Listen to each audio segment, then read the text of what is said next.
கர்த்தரை ஒப்பு கொடுப்போம். Praise the Lord Jesus. Hallelujah. நம் கண்களை மூடி செபிப்போம். நம்முடைய இருதயத்தை தாழ்த்துவோம். நம்மை நாம் வெறுமையாக்குவோம். மேலே போகிற வழி கீழே இருக்கிறது. நம் தாழ்மையாக இருக்கும்பொழுது தேவன் நம்மை நிச்சயமாக உபயோகிக்கிறவராக இருக்கிறார்.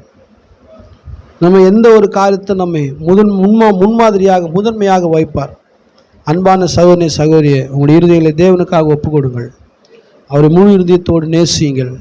அவருடைய அன்பு மகா பெரியது. ஹல்லேலூயா, ஹல்லேலூயா, ஹல்லேலூயா, ஹல்லேலூயா, ஹல்லேலூயா, ஹல்லேலூயா, ஹல்லேலூயா, ஹல்லேலூயா, ஹல்லேலூயா, ஹல்லேலூயா.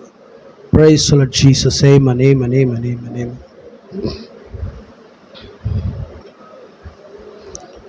Amen, hallelujah, hallelujah, hallelujah.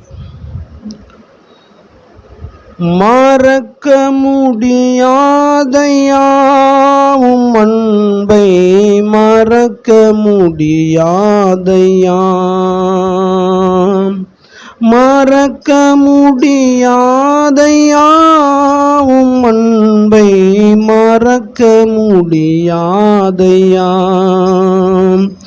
இந்த உலகத்திலே நான் பிறவாத முன்பே முன் குறித்த அன்பை என் தாய் வயிற்றில் நான் கருவாகும் முன்பே தெரிந்தெடுத்த அன்பை இந்த உலகத்திலே நான் பிறவாத முன்பே முன் குறித்த அன்பை என் தாய் வயிற்றில் நான் கருவாகும் முன்பே தமக்கென தெரிந்த அன்பை மறக்க முடியாதையா உம் அன்பை மறக்க முடியாதையா, மறக்க முடியாதையா உம் அன்பை மறக்க முடியாதையா. என்ன சொல்லுவேன் நான் என்ன சொல்லுவேன், இயேசுவே நீர் என் மீது வைத்த அன்பை எப்படி சொல்வேன், அதை எப்படி சொல்வேன். தேடி பார்த்தேன் அகராதியில் வார்த்தையே இல்லை. என்ன சொல்லுவேன் நான் என்ன சொல்லுவேன், இயேசுவே நீர் என் மீது வைத்த அன்பை எப்படி சொல்வேன், இதை எப்படி சொல்வேன். தேடி பார்த்தேன் அகராதியில் வார்த்தையே இல்லை. மறைக்க முடியாதையா உம் கண்களுக்கு மறைக்க முடியாதையா, மறைக்க முடியாதையா உம் கண்களுக்கு மறைக்க முடியாதையா. என் வாழ்க்கையெல்லாம் உம் பார்வைக்கு முன்பாய் வெளிச்சமாயிருக்கின்றதே. என் அந்தரங்களெல்லாம் உமக்கு முன்பாய் அது வெளியரங்கமாய் உள்ளது.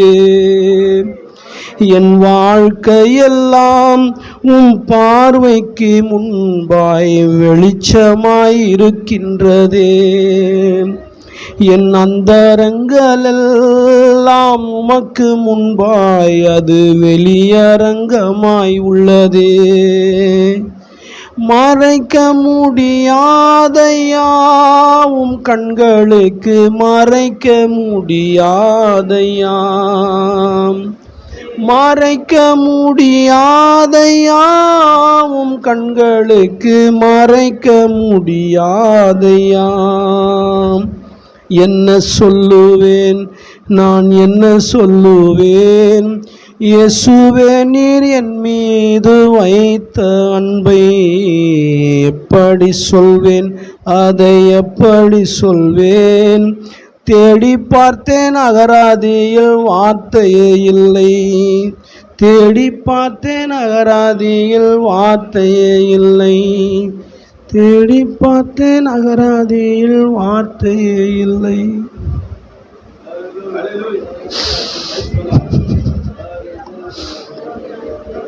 My Lord,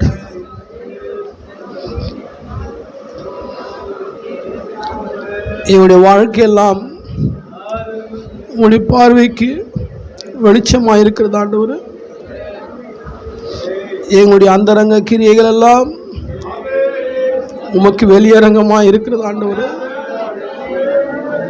நாங்கள் ஒன்றையும் உமக்கு மறைக்க முடியாத ஆண்டவரே.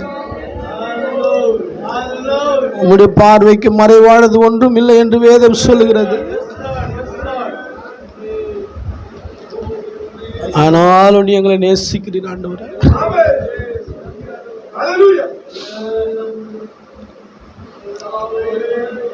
ஒரு நல்லவனுக்காக ஒரு நல்லவன் மரிப்பது அது தகுதியானது. நல்லவர்களே அல்லாத எங்களை நேசிக்கிற உம்முடைய அன்பு நாங்கள் மண்ணில் போகும் வரைக்கும் உம்முடைய அன்பை எங்களால் மறக்க முடியாது ஆண்டவரே. Amen Jesus, hallelujah. Praise Jesus, hallelujah, hallelujah, hallelujah. Praise the Lord Jesus. இயேசுவே, இரக்கத்தில் ஐஸ்வர்யம் உள்ளவரே, இந்த நாளின் காலவேளைக்காக நாங்கள் எங்கள் இருதயத்தை உம்முடைய சமூகத்தில் தாழ்த்துகிறோம். நீ நல்ல தேவன் ஆண்டவரே, இனிமையான தேவன் ஆண்டவரே. எங்களுடைய தாயிலும் எங்களுடைய தந்தையிலும் எங்களுடைய துணையிலும் எங்களுடைய உற்றார் உறவினரிலும் நண்பர்களிலும் பிள்ளைகளிலும் பெற்றோரிலும் இந்த உலகத்தில் இருக்க எல்லாரிலும் நீர் மேலானவர், நீ தெய்வீகமானவர், எங்களை அதிகமாக நேசிக்கிறவர் ஆண்டவரே. உம்முடைய நாமத்தை நாங்கள் நோக்கி பார்க்க வந்திருக்கிறோம். கல்வாரியில் எங்களுக்காக ஜீவனை கொடுத்த உம்முடைய ஆணி கடாவப்பட்ட கரத்தை நோக்கி பார்க்க வந்திருக்கிறோம். எங்களுக்காக விழாவிலே ஈட்டி பாய்ந்த அந்த விழாவை நோக்கி பார்க்க வந்திருக்கிறோம். உம்முடைய பாதங்களை நோக்கி பார்க்க வந்திருக்கிறோம். முள்முடி சூட்டப்பட்ட உம்முடைய தலையை நோக்கி பார்க்க வந்திருக்கிறோம்.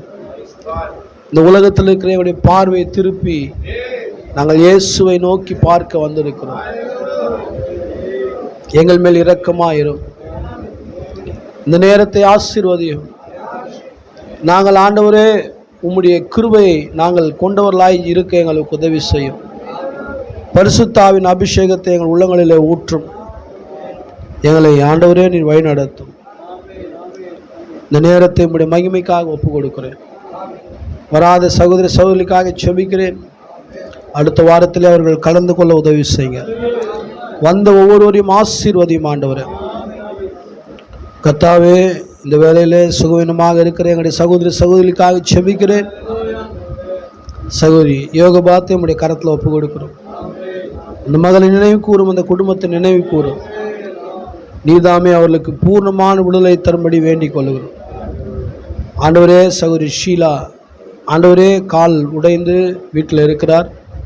அவரை தாமே நினைவு கூறும்படிக்கு, அவருக்கு பூர்ண சுகத்தை தரும்படிக்கு, எல்லா பலவீனத்தை நீக்கும்படிக்கு செபிக்கிறேன். என் தாயாருக்காக செபிக்கிறேன், நல்ல சுகத்தை தருவீராக. சகோதரி ஜெரேமியாக்காக செபிக்கிறேன். காலிலே அவருக்கு ஆண்டவரே அந்த முட்டியில ஜவ்வு கிழிந்து அவரும் கட்டு போட்டு வீட்டில் படுக்கையாய் கிடக்கிறார். அந்த சகோதரனை நினைத்தருளும், அவருடைய படுக்கையை மாற்றும் ஆண்டவர். வெகு சீக்கிரத்தில் அவர் எழுந்து நடந்து எங்களோடு உம்மை ஆண்டவரை ஆராதிக்க இரக்கம் செய்யும். எங்கள் மத்தியில் பலவீனராக இருக்கிற ஒவ்வொருவருக்காக செபிக்கிறேன். எல்லா பலவீனையும் எடுத்து போடும். இப்படி வார்த்தை வல்லமையாய் கடந்து வரட்டும். என்னென்ன தேவைகளோடு வந்திருக்கிறார்களோ அந்த தேவைகள்லாம் பூர்த்தி செய்யப்பட கர்த்தர் இரக்கம் செய்யும். இப்படி நாமத்தின் மேன்மை மகிமைக்காக ஒப்பு கொடுக்கிறேன். சகோதரி ஃபியூவை ஆசீர்வதியும். தினேஷ் பாலையும் பெற்ற அந்த பிள்ளையும் ஷேரனையும் ஒப்பு கொடுக்கிறேன். ஆசீர்வதியும். இப்படி வார்த்தையின் ஆசீர்வாதம் மேல் தங்கட்டும். எங்கெல்லாம் உடைய மனவாட்டி கூடி இந்த நேரத்தில் உண்மை ஆராதிக்கிறாளோ அங்கெல்லாம் உடைய பிரசன்னம் கடந்து சென்று அவருடைய இருதயங்களை அன்பினால் நிரப்புவதாக. ஒவ்வொரு மீதும் உடைய இறக்கம் இருக்கட்டும். எல்லா கனமும் மகிமையும் துதி உமக்கே எடுக்கிறோம். இயேசு கிறிஸ்துவின் வல்ல நாமத்தில் நன்றி செலுத்தி ஜெபிக்கிறேன். ஆமென், ஆமென், ஆமென், ஆமென், ஆமென், ஆமென். கர்த்தருடைய நாம் மேம்படுவதாக. இந்த வேளையில் நாம் வார்த்தைக்காக நம்முடைய இருதயத்தை தாழ்த்துவோம். பரிசுத்த வேதாகமத்தில் மார்க் எழுதின சுவிசேஷம் 11ஆம் அதிகாரம் 20 24 மட்டுமாக நாம் வாசிக்கலாம். மார்க் 11ஆம் அதிகாரம்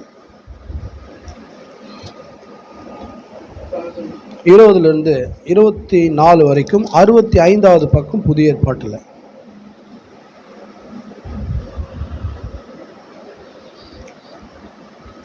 மறுநாள் காலையிலே அவர்கள் அவ்வழியாய் போகும்பொழுது அந்த அத்தி மரம் வேரோடு பட்டு போயிருக்கிறதை கண்டார்கள். பேதுரு நினைவு கூர்ந்து அவரை நோக்கி, ரபி, இதோ நீ சபித்த அத்தி மரம் பட்டு போயிற்று என்றார். இயேசு அவரை நோக்கி, தேவனிடத்தில் விசுவாசம் உள்ளவர்களாய் இருங்கள். எவனாகிலும் இந்த மலையை பார்த்து நீ பெயர்ந்து சமுத்திரத்திலே தள்ளுண்டு போய் என்று சொல்லி தான் சொன்னபடியே நடக்கும் என்று தன் இருதயத்தில் சந்தேகப்படாமல் விசுவாசித்தால் அவன் சொன்னபடியே ஆகும் என்று மெய்யாகவே உங்களுக்கு சொல்லுகிறேன். ஆதலால் நீங்கள் ஜெபம் பண்ணும்போது எவைகளை கேட்டுக்கொள்வீர்களோ அவைகளை பெற்றுக்கொள்வோம் என்று விசுவாசிங்கள். அப்பொழுது அவைகள் உங்களுக்கு உண்டாகும் என்று சொல்லுகிறேன். கர்த்தர் தாமே வாசிக்கப்பட்ட வேத வசனங்களை ஆசீர்வதிப்பாராக. அந்த ஆசீர்வாதம் நம்முடைய இருதயங்களிலே தங்குவதாக. நாம் யாரும் உட்காருவோம்.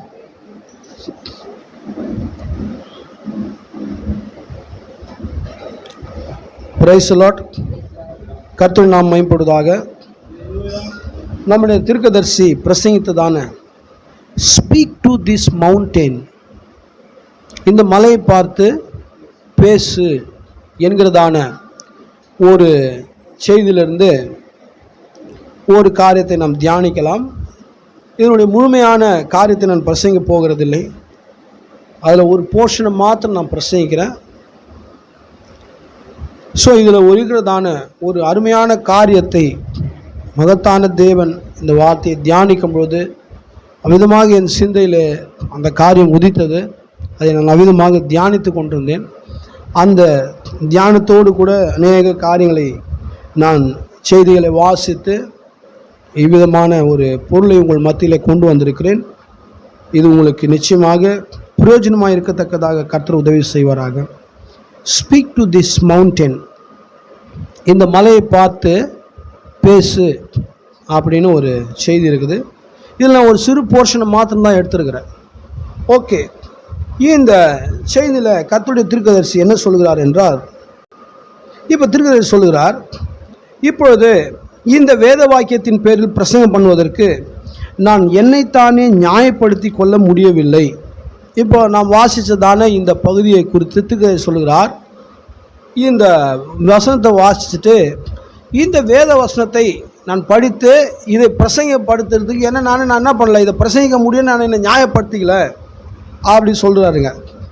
இயேசு இங்கே நீங்கள் இந்த மலையை பார்த்து நீ பெயர்ந்து சமுத்திரத்தில் தள்ளுண்டு போய் என்று சொல்லி நீங்கள் சொன்னபடியே நடக்கும் என்று உங்கள் இருதயத்தில் சந்தேகப்படாமல் விசுவாசித்தால் நீங்கள் சொன்னபடியே ஆகும் என்று மெய்யாகவே உங்களுக்கு சொல்லுகிறேன் என்று கூறினதை நீங்கள் கவனித்தீர்களா?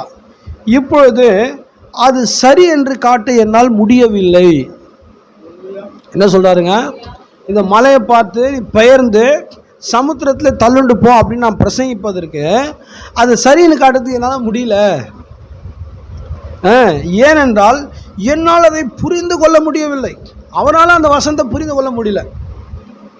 ஸோ அவரால் எதை அது சரி நியாயப்படுத்த முடியலையோ, எந்த ஒரு வசனத்தை அவரால் புரிந்து கொள்ள முடியவில்லையோ, எந்த வசனத்தை அவரால் அதை சரியாக கிரகிக்க முடியலையோ, அவர் என்னால் அதை பேச முடியல அப்படின்னு சொல்கிறாருங்க. ஏன்னா தேவனுடைய வார்த்தை எல்லாமே நீதியானது, உண்மையானது. நான் இந்த வார்த்தையை எடுத்து பிரசங்கிக்கிறேன்னா இதை நான் என்ன பண்ணணும், இதை நான் முதல்ல இதை நான் புரிஞ்சுக்கணும் அப்படின்னா அவர் சொல்கிறாருங்க.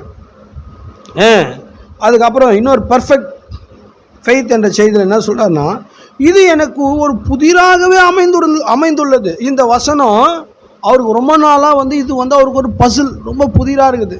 இது எப்படி? அதுக்கு என்ன சொல்கிறாருன்னா, அதாவது நான் சொன்னால் என்று சொல்லாமல் நீங்கள் சொன்னால் என்று அவர் குறிப்பிடுகிறார். அந்த வசனம் என்ன சொல்லுது? நீங்கள் சந்தேகப்படாமல் உங்கள் இருதயத்தில் நீங்கள் விசுவாசித்தால் நீங்கள் சொன்னபடியே ஆகும் அப்படின்னு தான் சொல்கிறாருங்க. எவனாகிலும் வாசிங்க பதர். என்று சொல்லி நான் சொன்னபடியே நடக்கும் என்று தன் இதயத்தில் சந்தேகப்படாமல் விசுவாசித்தால் அவர் சொன்னபடியே ஆகும் என்று மெய்யாகவே உங்களுக்கு சொல்கிறேன். இப்போ என்ன சொல்றாருன்னா, இந்த வசனத்தை சொல்லிட்டு இயேசு இந்த மலையை பார்த்து நீ பெயர்ந்து சமுத்திரத்தில் தள்ளுண்டு போய் என்று சொல்லி இயேசு சொன்னபடியே நடக்கும் என்று இயேசு தன் இதயத்தில் சந்தேகப்படாமல் விசுவாசித்தால் இயேசு சொன்னபடியே ஆகும் என்று அப்படின்னு இருந்திருந்தா இந்த வசனத்தை நான் எடுத்து பிரசங்கம் பண்ணியிருப்பேன். ஆனால் இது இயேசு இல்லாமல் எவனாகிலும்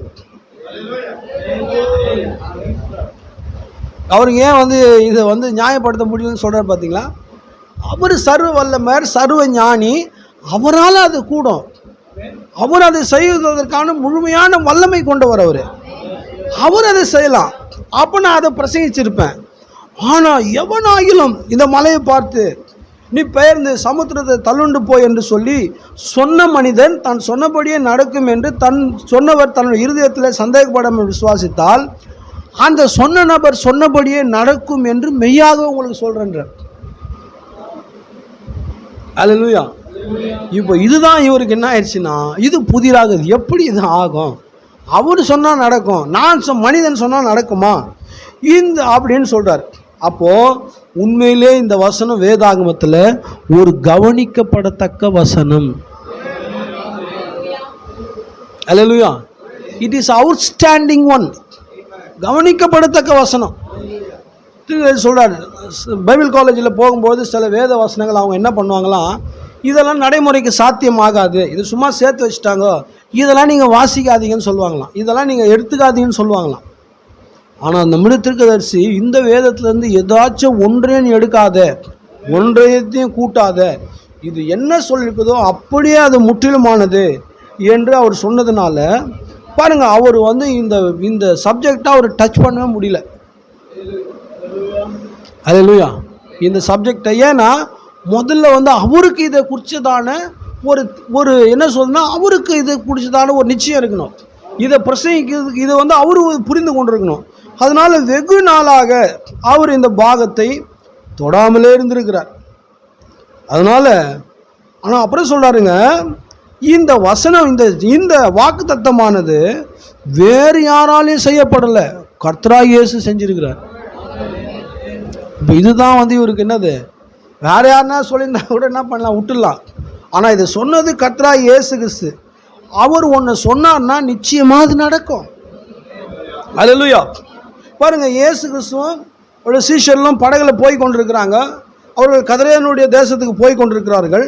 அங்கே என்ன வருதுன்னா, ஒரு கடுமையான நெருக்கடி வருது, ஒரு கடுமையான சூழ்நிலைகள் வருது. அப்போது அங்கே பிரச்சனை வரும்போது கடும் புயல் உண்டாகுது. அல்லேலூயா. திருக்கதரிசி கேட்குறாருங்க, பிரசங்கிக்கும் போது உங்கள் சிதறாத கவனத்தை வார்த்தைக்கு கொடுங்கள், அதுதான் நீங்கள் தேவனுக்கு செய்கிற மரியாதை. பிரசங்கிக்கும் போது நீங்கள் இங்கே கவனிக்கும் போது அதுதான் நீங்கள் தேவனை கனப்படுத்துவது. பிரசங்கிக்கும் போது நீங்கள் இங்கே கவனிக்கலைன்னா நீங்கள் தேவனை கனவீனப்படுத்துகிறீர்கள். அல்லேலூயா. ஓகே. திருக்கதரிசி சொல்றார், உங்கள் மாறாத சிதறாத கவனத்தை வார்த்தைக்கு கொடுங்கள் என்று சொல்லுங்கள். ஓகே. ஸோ இப்போ இங்கே திடீர்னு ஒரு ட்ரபிள் வருது, ஒரு புயல் காற்று வருது, கடுமையான புயல் வருது. திருக்கதரிசி சொல்லுகிறார், அந்த கதரேனுடைய தேசத்துக்கு போகும்போது 10,000 பிசாசுகள் அந்த கடலை என்ன பண்ணுதுங்க, கலக்குது, கடலை குழப்புது. கடலுக்குள்ளேருந்து பலவிதமான சோதனைகளை உண்டாக்கி படகு அமிழத்தக்கதாக புயல் அடித்து, காற்று அடித்து, கடல் கொந்தளித்து தண்ணியெல்லாம் படகுல நிரம்புது. உடனே என்ன பண்ணுறாங்கன்னா, அந்த படகுல இருந்த ஜனங்கள், சீஷர்கள்லாம் அவங்க என்ன பண்ணுறாங்கன்னா, இயேசுவை எழுப்புறாங்க. ஐயரே நாங்கள் மடிந்து போகிறோம், ஐயரே நாங்கள் மாண்டு போகிறோம், நீர் வாரும் என்று அவங்க கூப்பிடுகிறாங்க. திருக்கதரிசி அதை குறித்து பிரசங்கம் பண்ணுகிறார்.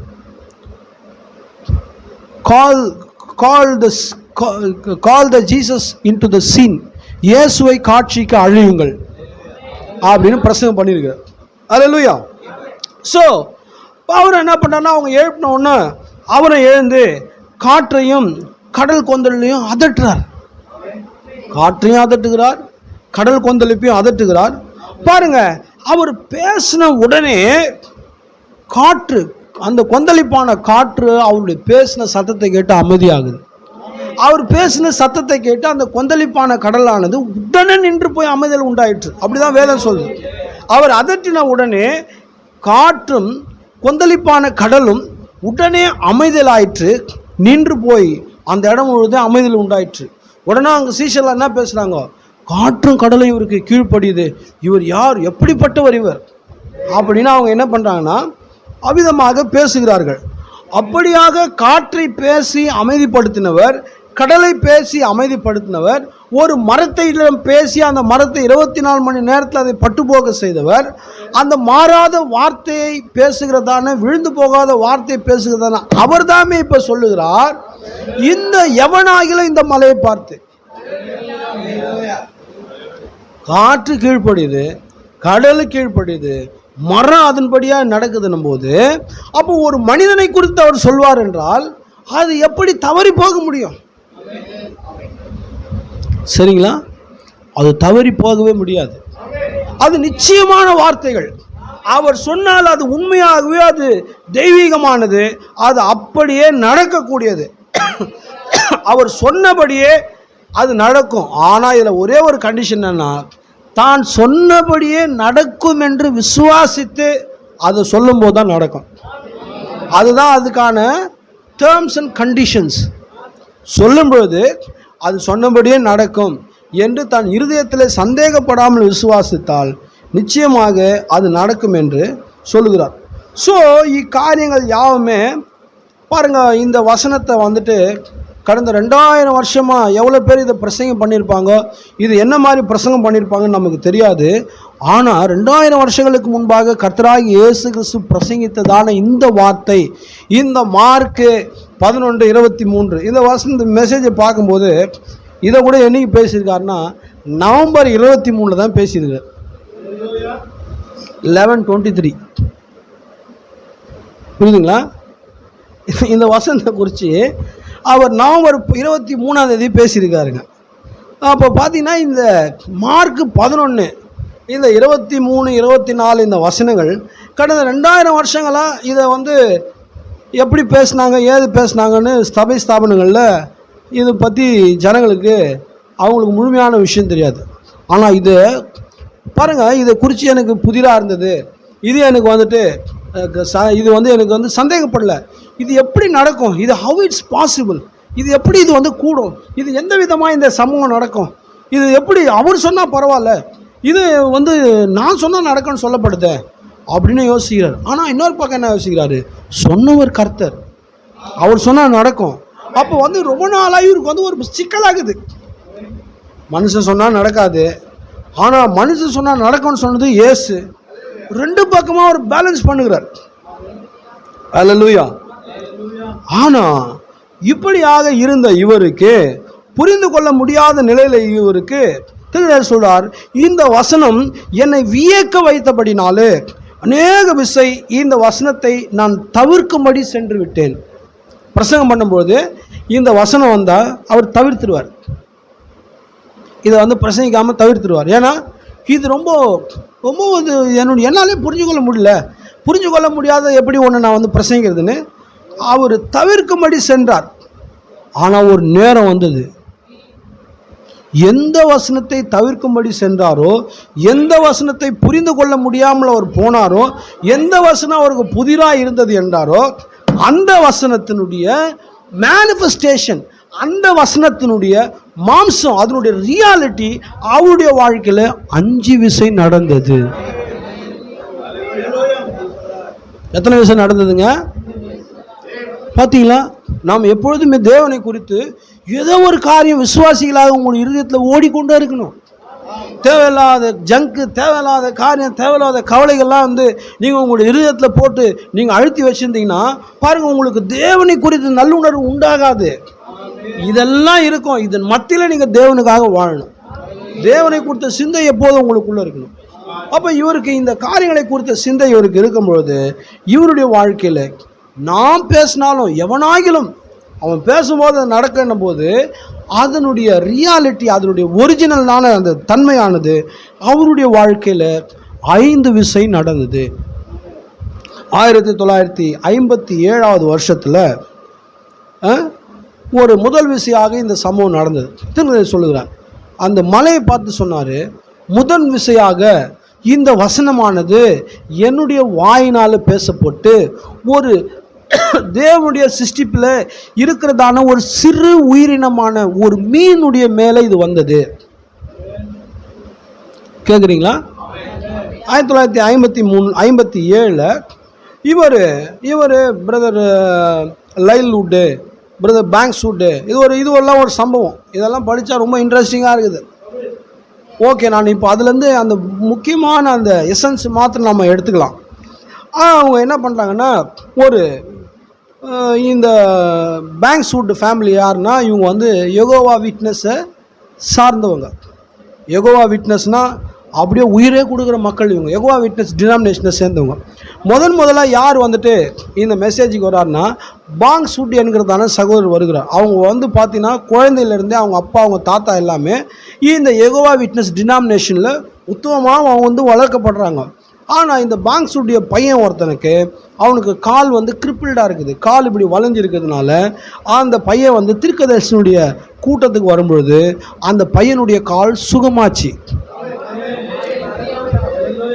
இதை பற்றி பேசும்போது அவர் கேட்கல. திருக்கதரிசி சொல்கிறார், அவர் என்ன பண்ணாராம், அவர் ஒரு இடத்துல இருந்தாராம். இந்த மீட்டிங்கு வந்து இந்த சுகம் அடைஞ்சதுக்கு அப்புறமா அவர் என்ன பண்ணார்னா, இதுதான் உண்மையான சத்தியன்ட்டு அவருடைய வீட்டெல்லாம் விட்டுட்டு திருக்கதரிசி இருக்கிற தெருவில் வீடு வந்துட்டார். இவரோட ஊழியத்துக்கு போனோம், இந்த சத்தியத்துக்காக நம்ம ஏதாச்சும் செய்யணும், இது இவ்வளவு அற்புதமானது, இவ்வளவு தெய்வீகமானதுன்னு பேங்க்ஸ்வுட் இவரோடவே வந்து என்ன பண்ணுறாருங்க, திருக்கதரிசி சொல்கிறார், அவர் வீட்டெல்லாம் விட்டுட்டு அந்த இடத்தெல்லாம் விட்டுட்டு வேலையெல்லாம் விட்டுட்டு என்ன பண்ணிட்டார், இவரு கூட வந்துட்டு, சகோதரரே ஏதாச்சும் ஒரு சிறு உதவி செய்யறதுக்கு நான் வந்து உங்களோட வரேன், இந்த ஊழியத்துக்கு ஏதாச்சும் ஒன்று பண்ணுறேன்ட்டு வந்துட்டாருங்க. இப்போ வந்து இவர் வந்துட்டாருங்க. உடனே இவருடைய தம்பி ஒருத்தர் இருக்கிறார், அவர் தான் லைல்வுட். அவர் என்ன பண்ணுறாரு, என்ன நீ நம்ம வந்து நம்மளுடைய தகப்பு நம்மளை எவ்வளோ வந்து வைராக்கியமாக வளர்த்தாரு, நீ வந்து இந்த மாதிரி வந்து இந்த சபை இந்த புதுசாக வந்த இந்த மதவெறி ப்ரீச்சர் கூடலாம் நீ சுற்றினுக்கிற, யெகோவா விட்னஸை காட்டிலும் வந்து வேற ஒரு காரியத்தை அவங்க சொல்லக்கூடுமா, யெகோவா விட்னஸை காட்டிலும் அவங்க அந்த காரியத்தை செய்ய முடியுமா, இந்த காரியத்தை செய்ய முடியுமான்ட்டு அவர் வந்து சொல்கிறார். இவர் சொல்லியும் கேட்கல. அவர் சொல்கிறார், இன்றைக்கி வந்து என்னுடைய பாஸ்டர் பில்லி பிரணாம் வராருங்க, நீ அவர் கூட பேசுறியா, ஏன் எனக்கு என்ன பிரச்சனை, நான் பேசுகிறேன் அப்படின்னு இப்போ லைவ்வுட் பேச வராருங்க. பேசின உடனே இவங்க என்ன பண்ணுறாங்கன்னா, படகுல போயின்னுக்கிறாங்க, மீன் பிடிக்க போயின்னுக்கிறாங்க. அப்போ தான் அவர் என்ன பண்ணுறாரு, அவர் சொல்கிறார், இதெல்லாம் வந்து நாங்கள் வந்து யெகோவா விட்னஸ் தான் உண்மைன்னும் போது திருக்கதரிசிக்கு ஒரு விஷன் வருது. விஷன் வந்த உடனே லைவ்வுட்டை பற்றி சொல்கிறார், உனக்கு திருமணம் ஆயிடுச்சு, இத்தனை பிள்ளைங்க இவ்வளோ இருக்கிறாங்கன்னும் போது இவர் என்ன நினச்சிக்கிறாரு, என்னை பற்றி எல்லாத்தையும் வந்து இவன் பேங்க்ஸ்வுட் சொல்லிட்டு இருப்பான், எங்கள் அண்ணன் வந்து என்னை பற்றி சொல்லிட்டு இருப்பான் அப்படின்னு ஒரு குறிப்பிட்ட போர்ஷன் வரைக்கும் நிறுத்திக்கிட்டார். இதுக்கு அடுத்த ஒன்று சொல்லுகிறார், நீ நேற்று நாளிலே ஒரு பெண்ணோடு கூட ஒரு ஹோட்டல் அறையிலே தங்கியிருந்தாய், உனக்கு வந்து அவள் என்னது, அவள் வந்து சீக்ரெட் லவ்வர், உனக்கு சீக்ரெட்டான ஒரு கேர்ள் ஃப்ரெண்டாக இருக்கிறா, அவள் வந்து என்ன பண்ணுறான்னா வந்து நீ அவளும் ஒரு அறையில் தங்கியிருந்தீங்க, அவளுடைய உண்மையான காதல் வந்து அறையை தட்டினான், நீ அப்பொழுது போயிட்டு பின்னால் ஒரு செடியாண்ட ஒழிஞ்சிக்கின, பின்னால் ஜன்னல் வரைய ஏறி ஒளிந்து கொண்ட, ஒரு வேளை அவன் வந்து அவன் மட்டும் இருக்கிறான்னு பார்த்து பேசிட்டு போயிட்டான், நீ மட்டும் அங்கே இருக்கிறேன்னு தெரிஞ்சிருந்தேன்னா அவன் வந்து உன் தலையை வந்து துப்பாக்கியில் சிதறடித்திருப்பான், அவன் பாக்கெட்டில் துப்பாக்கி மறைத்து கொண்டிருந்தான் அப்படின்னு சொன்ன உடனே அவர் அப்படியே படகுலே ஊழ்ந்துட்டாராம். எனக்கு கல்யாணம் ஆயிடுச்சு, 2 பிள்ளைகள் வந்து எங்கள் அண்ணனுக்கு தெரியும், ஆனால் இந்த விஷயம் எனக்கு மட்டும்தான் தெரியும், என் மனைவிக்கு தெரியாது, எங்கள் அண்ணனுக்கு தெரியாது, எங்கள் அப்பாவுக்கு தெரியாது, யாருக்கும் தெரியாது, இது எனக்கு மட்டும்தான் தெரியும். இதை இவர் சொல்கிறாருன்னா இது சாதாரண விஷயம், இது இயற்கைக்கு மேம்பட்டதுன்னு படகுலே விழுந்து போயிட்டார். அண்ணிலேருந்து அவர் மெசேஜ் ஏற்றுக்கினார். இப்போ அவங்க அப்பா என்ன பண்ணுறாருன்னா, விட்டு வர்றார், சகோதரர் விட்டு, வயதானவர், என்ன என் பசங்கள்லாம் இந்த மாதிரி போயிட்டானுங்க, நான் பேசினேன் அவர்கிட்ட, நான் பேசும்போது இது ஒன்று கூட மிஸ் ஆகாது அப்படின்னு சொல்லிட்டு ஒரு நாள் அவர் வந்து பேசும்போது அவர் திருக்கதரிசிகிட்ட பேசி அவருடைய சம்பவங்கள்லாம் சொல்லி அவருடைய வாழ்க்கையில் சில சம்பவம் வரும்போது அவர் சொல்கிறார், இவ்வளோ தெய்வீகமானதாக இருக்கும்போது இதை விட்டு என்னால் கடந்து போக முடியாது, நானும் இந்த செய்தி ஏற்றுக்கிறேன்னு அவரும் ஞானஸ்தானம் ஏற்றுட்டார். அல்லேலூயா. அப்படியே வரும்போது தான் இப்பொழுது இவங்க படகுல போயிட்டு இருக்கிறாங்க, இந்த கீழே விழுந்துட்டு இப்போ படகுல விழுந்துட்டா, தண்ணியெல்லாம் தெளித்து எழுப்பிட்டாங்க. இப்போ பேங்க்ஸ்வுட் ஒரு மீன், இந்த லைவ்வுட் ஒரு மீன் பிடிக்கிறார், அது வந்து பார்த்தீங்கன்னா பெரிய முள், அது பெரிய முள். அதை வந்து ஒரு சின்ன மீன் என்ன பண்ணுதுன்னா முழுங்கிட்டு, சின்ன மீன் முழுங்கின உடனே இவர் அந்த முள்ளை ஏடாகூடமாக இழுக்கிறார். ஏடாகூடமாக இழுத்ததுனால அது வயிற்றில் இருக்கிற குடலெல்லாம் வந்தது. அப்போ என்ன சொல்கிறாருன்னா, அவர் சொல்லிட்டார், நான் உன்னை ரொம்ப மோசமாக நான் குடலை இழுத்துட்டேன் அப்படின்னு சொல்கிறாருங்க. அது குடலெல்லாம் வாயில் தொங்கி நிற்குது. அந்த மீன் அரை மணி நேரமாக அப்படியே தண்ணியில் மேய்ந்து கொண்டு இருக்குது. மரித்து போன மீன் மேய்ந்து கொண்டு இருக்கும்போது தீர்க்கதரிசி சொல்கிறார், மகத்தான பரிசுத்த ஆவியானவர் அந்த இடத்துல வந்தார். அவர் தேவன் தீர்க்கதரிசி தாமே அந்த காரியத்தை உணரும் பொழுது சொல்லுறாரு, நீ அந்த மரித்த மீன் இடத்துல பேசு, அதுக்கு ஜீவனை திரும்பாளி என்று சொல்லும் பொழுது, அல்லேலூயா. இது மனிதனால கூடுற காரியம் கிடையாது. மனிதனால கூடுற காரியமா இது? நீ போயிட்டு ஒரு மீன் கிட்ட போனால், நம்ம போனால் அப்புறம் காசிமேட்டில் இருக்கிற கடலாண்டெல்லாம் போனால் எப்படி இருக்குங்க? அவர் போய் மீன் கிட்ட பேசணும் போது திருக்கதரிசி சொல்றார், அவர் தேவனுடைய சிறிய சிருஷ்டிப்பே, நான் உனக்கு இயேசு கிறிஸ்து நாமத்தில் ஜீவன் நான் தருகிறேன் சொன்னபோது திருக்கதரிசி சொல்லுவார், வாய் வழியாக தொங்கி கொண்டிருந்த குடல்கள்லாம் டக்குன்னு அப்படியே உள்ளே போயிட்டு அந்த மீன் சர்ன்னு அந்த செதில்கள்லாம் அப்படியே அடித்து விருன்னு போயிடுச்சான். திரும்பவும் இதை பார்த்துட்டு லைல் விட்டு மயக்கம் போட்டு வந்துடுறாரு. இதை பார்த்த உடனே திரும்ப என்ன ஆயிடாருங்க, திருக்கதரிசி கூட போகும்போது மயக்காட்சி ஊழ்ந்துனே இருக்கணும். ஏன்னா அங்கே அப்படி தான் நடக்குது. அல்லேலூயா. ஸோ முதல் விசையாக ஒரு மீனுடைய உயிர்த்தெழுதலை அவர் தாமே அவருடைய வாயில் பேசி அதை கொண்டு வந்தார்.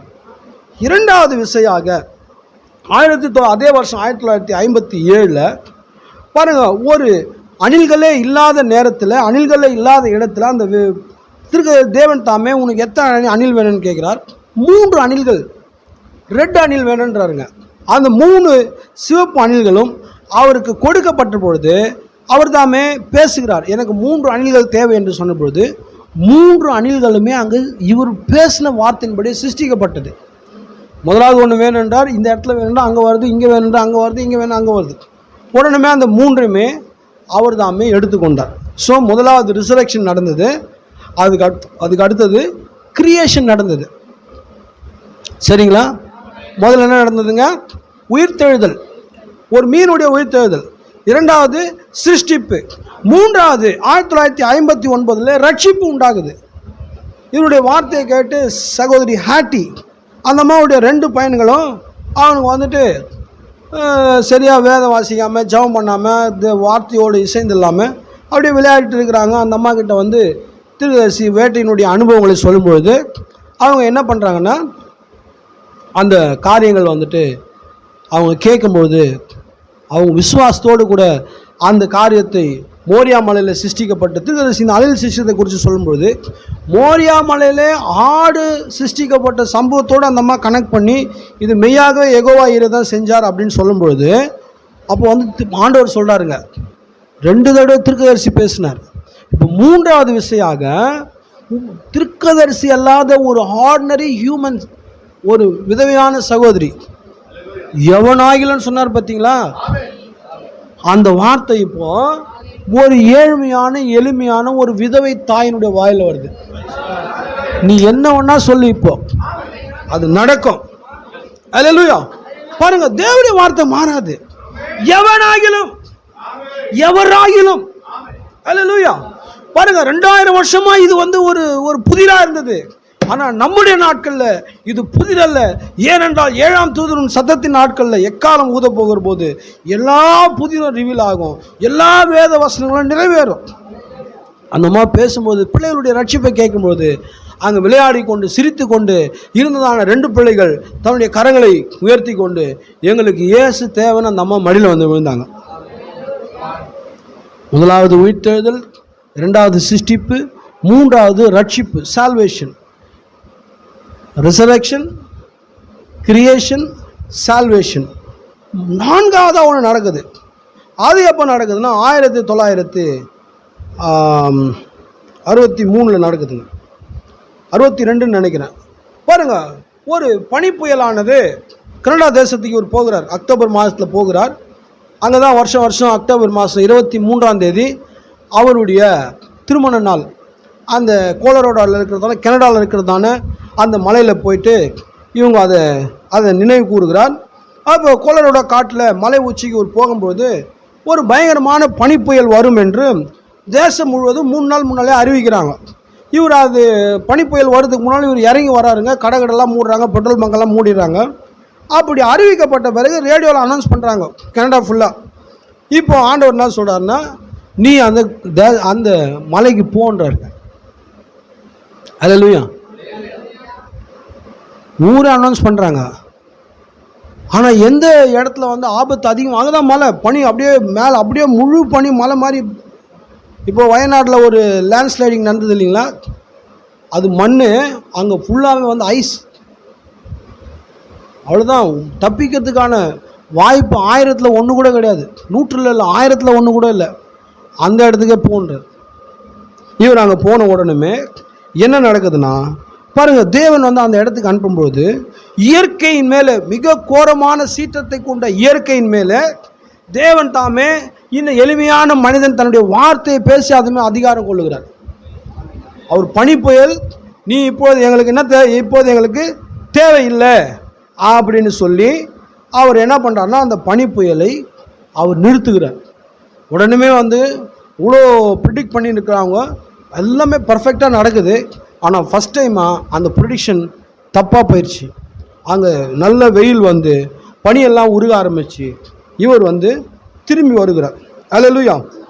அந்த வானொலி அறிவிப்பை கேட்டு அவரும் கீழே இறங்குறாருங்க. ஆனால் தேவன் அந்த காரியத்தை அவரை கொண்டு செஞ்சார். இது என்னென்னா இயற்கையின் மீது authority, power over the natural, இயற்கையின் மீது அத்தாரிட்டி. 5வது விஷயமாக ஹீலிங் நடக்குது. சிஸ்டர் மேடா பிரணாம் அவங்களுக்கு வயிற்றில் ஒரு கட்டி உருவாகுது. அந்த கட்டிக்காக அவர் ஜெபம் பண்ணுகிறார். அப்போ சொல்லுகிறார், மருத்துவருடைய கரம் பாருங்கள், எல்லாமே 100% அந்த அம்மாவுக்கு எல்லாம் டெஸ்ட் பண்ணாங்க, எல்லாம் பண்ணி ஆப்ரேஷன் எல்லாம் ரெடி பண்ணிட்டாங்க. இப்போ கடைசியாக அந்த அம்மாவுக்கு தீர்க்கதரிசி ஜெபம் பண்ணுகிறார். அது ஒரு காரணத்தினால வந்தது. அந்த அம்மாவுக்கு ஜெபம் பண்ணும்போது மருத்துவருடைய கரம் அதை தொடுவதற்கு முன்பே அந்த கட்டி மறைந்து போகும் அப்படின்னு இவருடைய வார்த்தையானது இவர் பேசும்படி தேவன் சொன்னார். அப்படியே இந்த காரியங்கள் அவர் பேசும்போது அது மறைந்து போனது.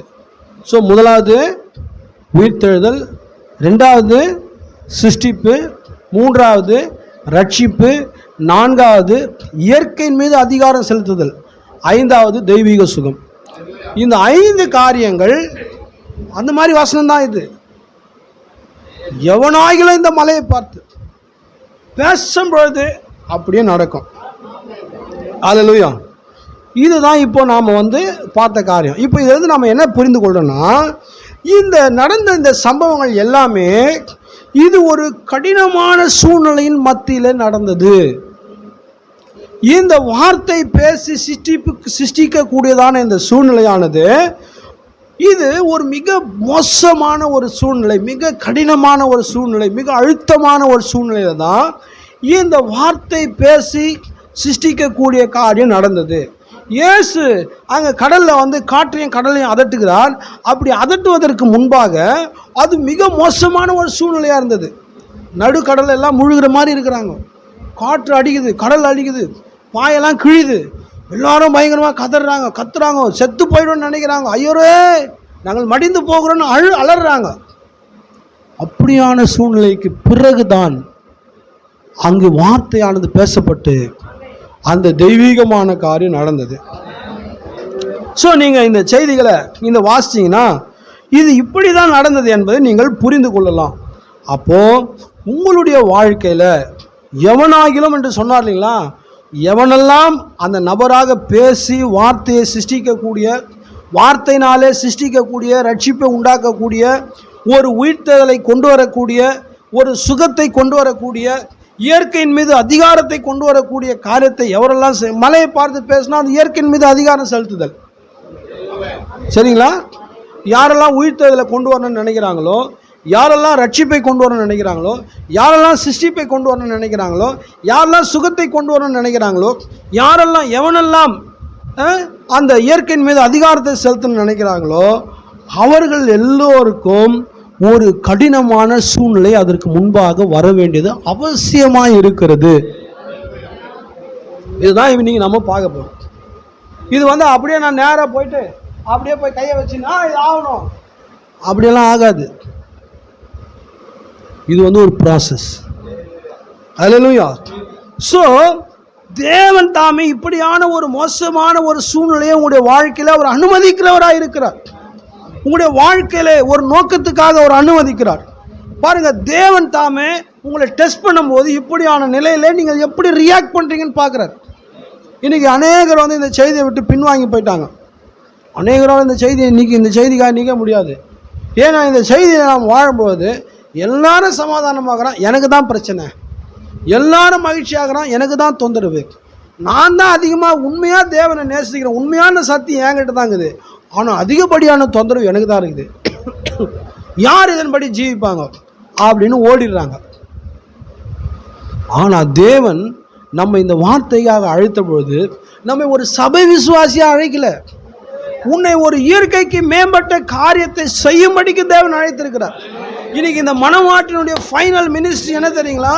நீ வார்த்தையை பேசி சிருஷ்டிக்க வேண்டும், வார்த்தையை பேசி இயற்கையின் மீது அதிகாரம் செலுத்த வேண்டும், வார்த்தையை பேசி ரட்சிப்பை கொடுக்க வேண்டும், வார்த்தையை பேசி சுகம் கொடுக்க வேண்டும், வார்த்தையை பேசி இயற்கையின் மீது அதிகாரம் செலுத்த வேண்டும். இதுக்காக தான் தேவன் அழைச்சிருக்கிறார். இதுதான் மனவாட்டிக்கு இருக்கிறதான அந்த ஃபைனலான மினிஸ்ட்ரி. இப்போ இந்த மினிஸ்ட்ரிக்காக நாம் இன்னைக்கு இங்கே சபையாக இங்கே கூடி வந்திருக்கிறோம். இந்த சபை கூடுதல் மாத்திரம் உங்களுடைய வாழ்க்கைக்கான முழு பகுதி அல்ல. இன்னைக்கு அதனால தான் பார்த்தீங்கன்னா நிறைய பேர் பிரச்சனைகள் போராட்டங்கள் வரும்போது பின்னிட்டு போயிடுறாங்க. அன்பான சகோதரனே சகோதரியே, இந்த சர்ச்சைக்கு மட்டும் இல்லை, இந்த சத்தியத்துக்கு நீ உண்மையிலே தேவனால் முன்குறிக்கப்பட்டிருப்பாயானால் உன்னுடைய வாழ்க்கையில் மற்ற எல்லாரை காட்டிலும் உனக்கு அதிகப்படியான தொந்தரவுகளும் அதிகப்படியான நெருக்கடிகளும் வருவது தேவன் ஏன் அதிகமாக அனுமதிக்கிறார் என்றால் உன்னுடைய ரியாக்ஷன் எப்படியாக இருக்குதுன்னு காட்டுதான். அல்லேலூயா. ஆமாம், சாதாரண விஷயம் கிடையாதுங்க. பாருங்க, நீ உன்னுடைய வளர்ச்சியை நீ காண்பிக்க வேண்டியதாக இருக்குது. உன்னுடைய மெச்சூரிட்டி, உன்னுடைய முதிர்ச்சி என்ன? உனக்கு பிரச்சனை வரும்போது எப்படி நடந்துக்கிற? மெச்சூரிட்டி ரொம்ப அவசியம். உன்னுடைய முதிர்ச்சி என்ன சொல்றாரு? அவங்க ஐயரே நாங்கள் அமிழ்ந்து போகிறோன்னு சொல்லும் போது அவங்களை கடிந்து கொள்றார். அற்ப விசுவாசிகளே, ஏன் உங்களால் இதை செய்ய முடியாமல் போயிடுச்சு? கடிந்து கொண்டாருங்களா? ஸோ இந்த காரியம் மனவாட்டின்றது சும்மா கிடையாதுங்க. எல்லாரும் மனவாட்டி ஆக முடியாதுங்க. மனவாட்டி என்று தேவன் யாரை முன்குறித்தாரோ அவர்கள் இந்த ப்ராசஸ்குள்ளெல்லாம் வரும்போது அவர்கள் மனரம்யமாய் கடந்து வருவார்கள். அல்லேலூயா. ஸோ இந்த காரியங்களை செய்வதற்கு இதற்கு அவங்களுக்கு ஒரு வளர்ச்சி தேவை, அவங்களுக்கு ஒரு முதிர்ச்சி தேவை. அல்லேலூயா. ஸோ அவங்களுக்கு தேவனை குறித்து எல்லா சூழ்நிலையிலும் அவங்களுக்கு நிச்சயம் இருந்தே ஆகணும். தனித்து விடப்பட்ட சில சூழ்நிலை வரும். நீங்கள் நன்மையாக செஞ்சுருப்பீங்க, ஆனால் உங்கள் மேலே தீமையானதை சொல்லுவாங்க. நீங்கள் நல்ல உதவி செஞ்சுருப்பீங்க, என்னை எவ்வளவா வெறுத்தாங்க, எவ்வளவா என்னை உதாசீனப்பட்டனா உங்களை சொல்லுவாங்க. உடனே நீங்கள் என்ன பண்ணணும்? ஆண்டவரே இதெல்லாம் நன்மைக்கு தான் தேவன் உங்களை அனுமதிக்கிறார். இதெல்லாம் ப்ராசஸ்குள்ளே நீங்கள் வர வேண்டியதாக இருக்குது. அல்லேலூயா. உங்கள் லைஃப்பில் நடக்கிற உங்களுடைய வாழ்க்கையில் நடக்கிற எந்த ஒரு சோதனைக்கு சொல்றார், ஒரு உண்மையான கிறிஸ்தவனுக்கு எந்த ஒரு விஷயம் எதேச்சியாக நடக்கிறது இல்லை. நீ கீழே விழுற, உனக்கு கால் ஃப்ராக்சர் ஆகுதுன்னா ஒரு பர்பஸ் இருக்குது, உனக்கு பல் வலிக்குதுன்னா ஒரு பர்பஸ் இருக்குது, வயிற்று வலினா உனக்கு பர்பஸ் இருக்குது, உங்களுக்கு உடனே நீங்கள் ஒரு மாதிரி ஹீட்டை நீங்கள் ஃபீல் பண்ண ஒரு பர்பஸ் இருக்குது. எல்லாத்துக்கும் பர்பஸ் இருக்குது. அவருக்கு தெரியும் உங்களை குறித்து. What is your reaction? ஏங்க, அவர் சர்வ வல்லமுள்ள தேவனுங்க. உங்களை கையில் வச்சு உங்களை சுகமாக தாங்கிட முடியும். அல்லேலூயா. அவர் சர்வ வல்லவர், அவரால் கூடாத காரியம் ஒன்றுமே இல்லை. ஆனால் நாம் வெறும் சபையினுடைய விசுவாசியாக இருப்பதற்காக அவர் நம்மை அழைக்கலை. அவர் என்ன செஞ்சாரோ, நான் சொன்னால் மாத்திரமல்ல நீங்கள் சொன்னாலும் நடக்கும் என்ற அவர் சொன்ன காரியத்தை நம்முடைய வாழ்க்கையில் அதை நிஜமாக்குவதற்காக. அல்லேலூயா. பாருங்க, தேவன் இதெல்லாம் உடைய வாழ்க்கையில் அனுமதிக்கிறார். டெஸ்ட் அண்ட் ட்ரையல், உங்களுக்கு சோதனைகளும் பரீட்சைகளும் தான் உங்களை பூரணப்படுத்துகிறது. உங்களுக்கு சோதனைகளும் நெருக்கடிகளும் தான் பாருங்க, அதன் மத்தியில் தான் இதெல்லாம் வரும். உலக தோட்டத்துக்கு முன்பாகவே தேவன் உங்களுடைய வாழ்க்கையில் என்ன வரும் என்பதை அறிந்திருக்கிறார். உங்களுக்கு இப்போ தான் தெரியும். இது நான் இப்போ ரொம்ப ஃபீல் பண்ணுறேன், இது எனக்கு ரொம்ப பிரச்சனையாகுது, இப்போ தான் தெரியும். ஆனால் உலகம் உண்டாவதற்கு முன்பாக இது இந்த டேட்டில் உங்களுக்கு வரணுன்னு அவருக்கு அப்போவே தெரியும். ஏனென்றால் அவர் சர்வஞானி. அல்லேலூயா. ஸோ இப்படியான நேரத்தில், இவ்வளவு நெருக்கடி, இவ்வளவு தனிமை, இவ்வளவு வியாகுலம், இவ்வளவு புறக்கணித்தல், இப்படிப்பட்ட நேரத்தில் நாம் எப்படி தேவனோடு சரியான விதத்தில் நடந்து கொள்வது என்பதை புரிந்து கொள்வது தான் உண்மையான கிறிஸ்துவ வாழ்க்கையாக இருக்கிறது. சில பேர் பிரச்சனை வந்துட்டால் ரொம்ப புலம்புவாங்க, புலம்பி முறுமுறுத்து ஒரு அவிசுவாசமே இல்லாத காரியம் உண்டாயிடும்.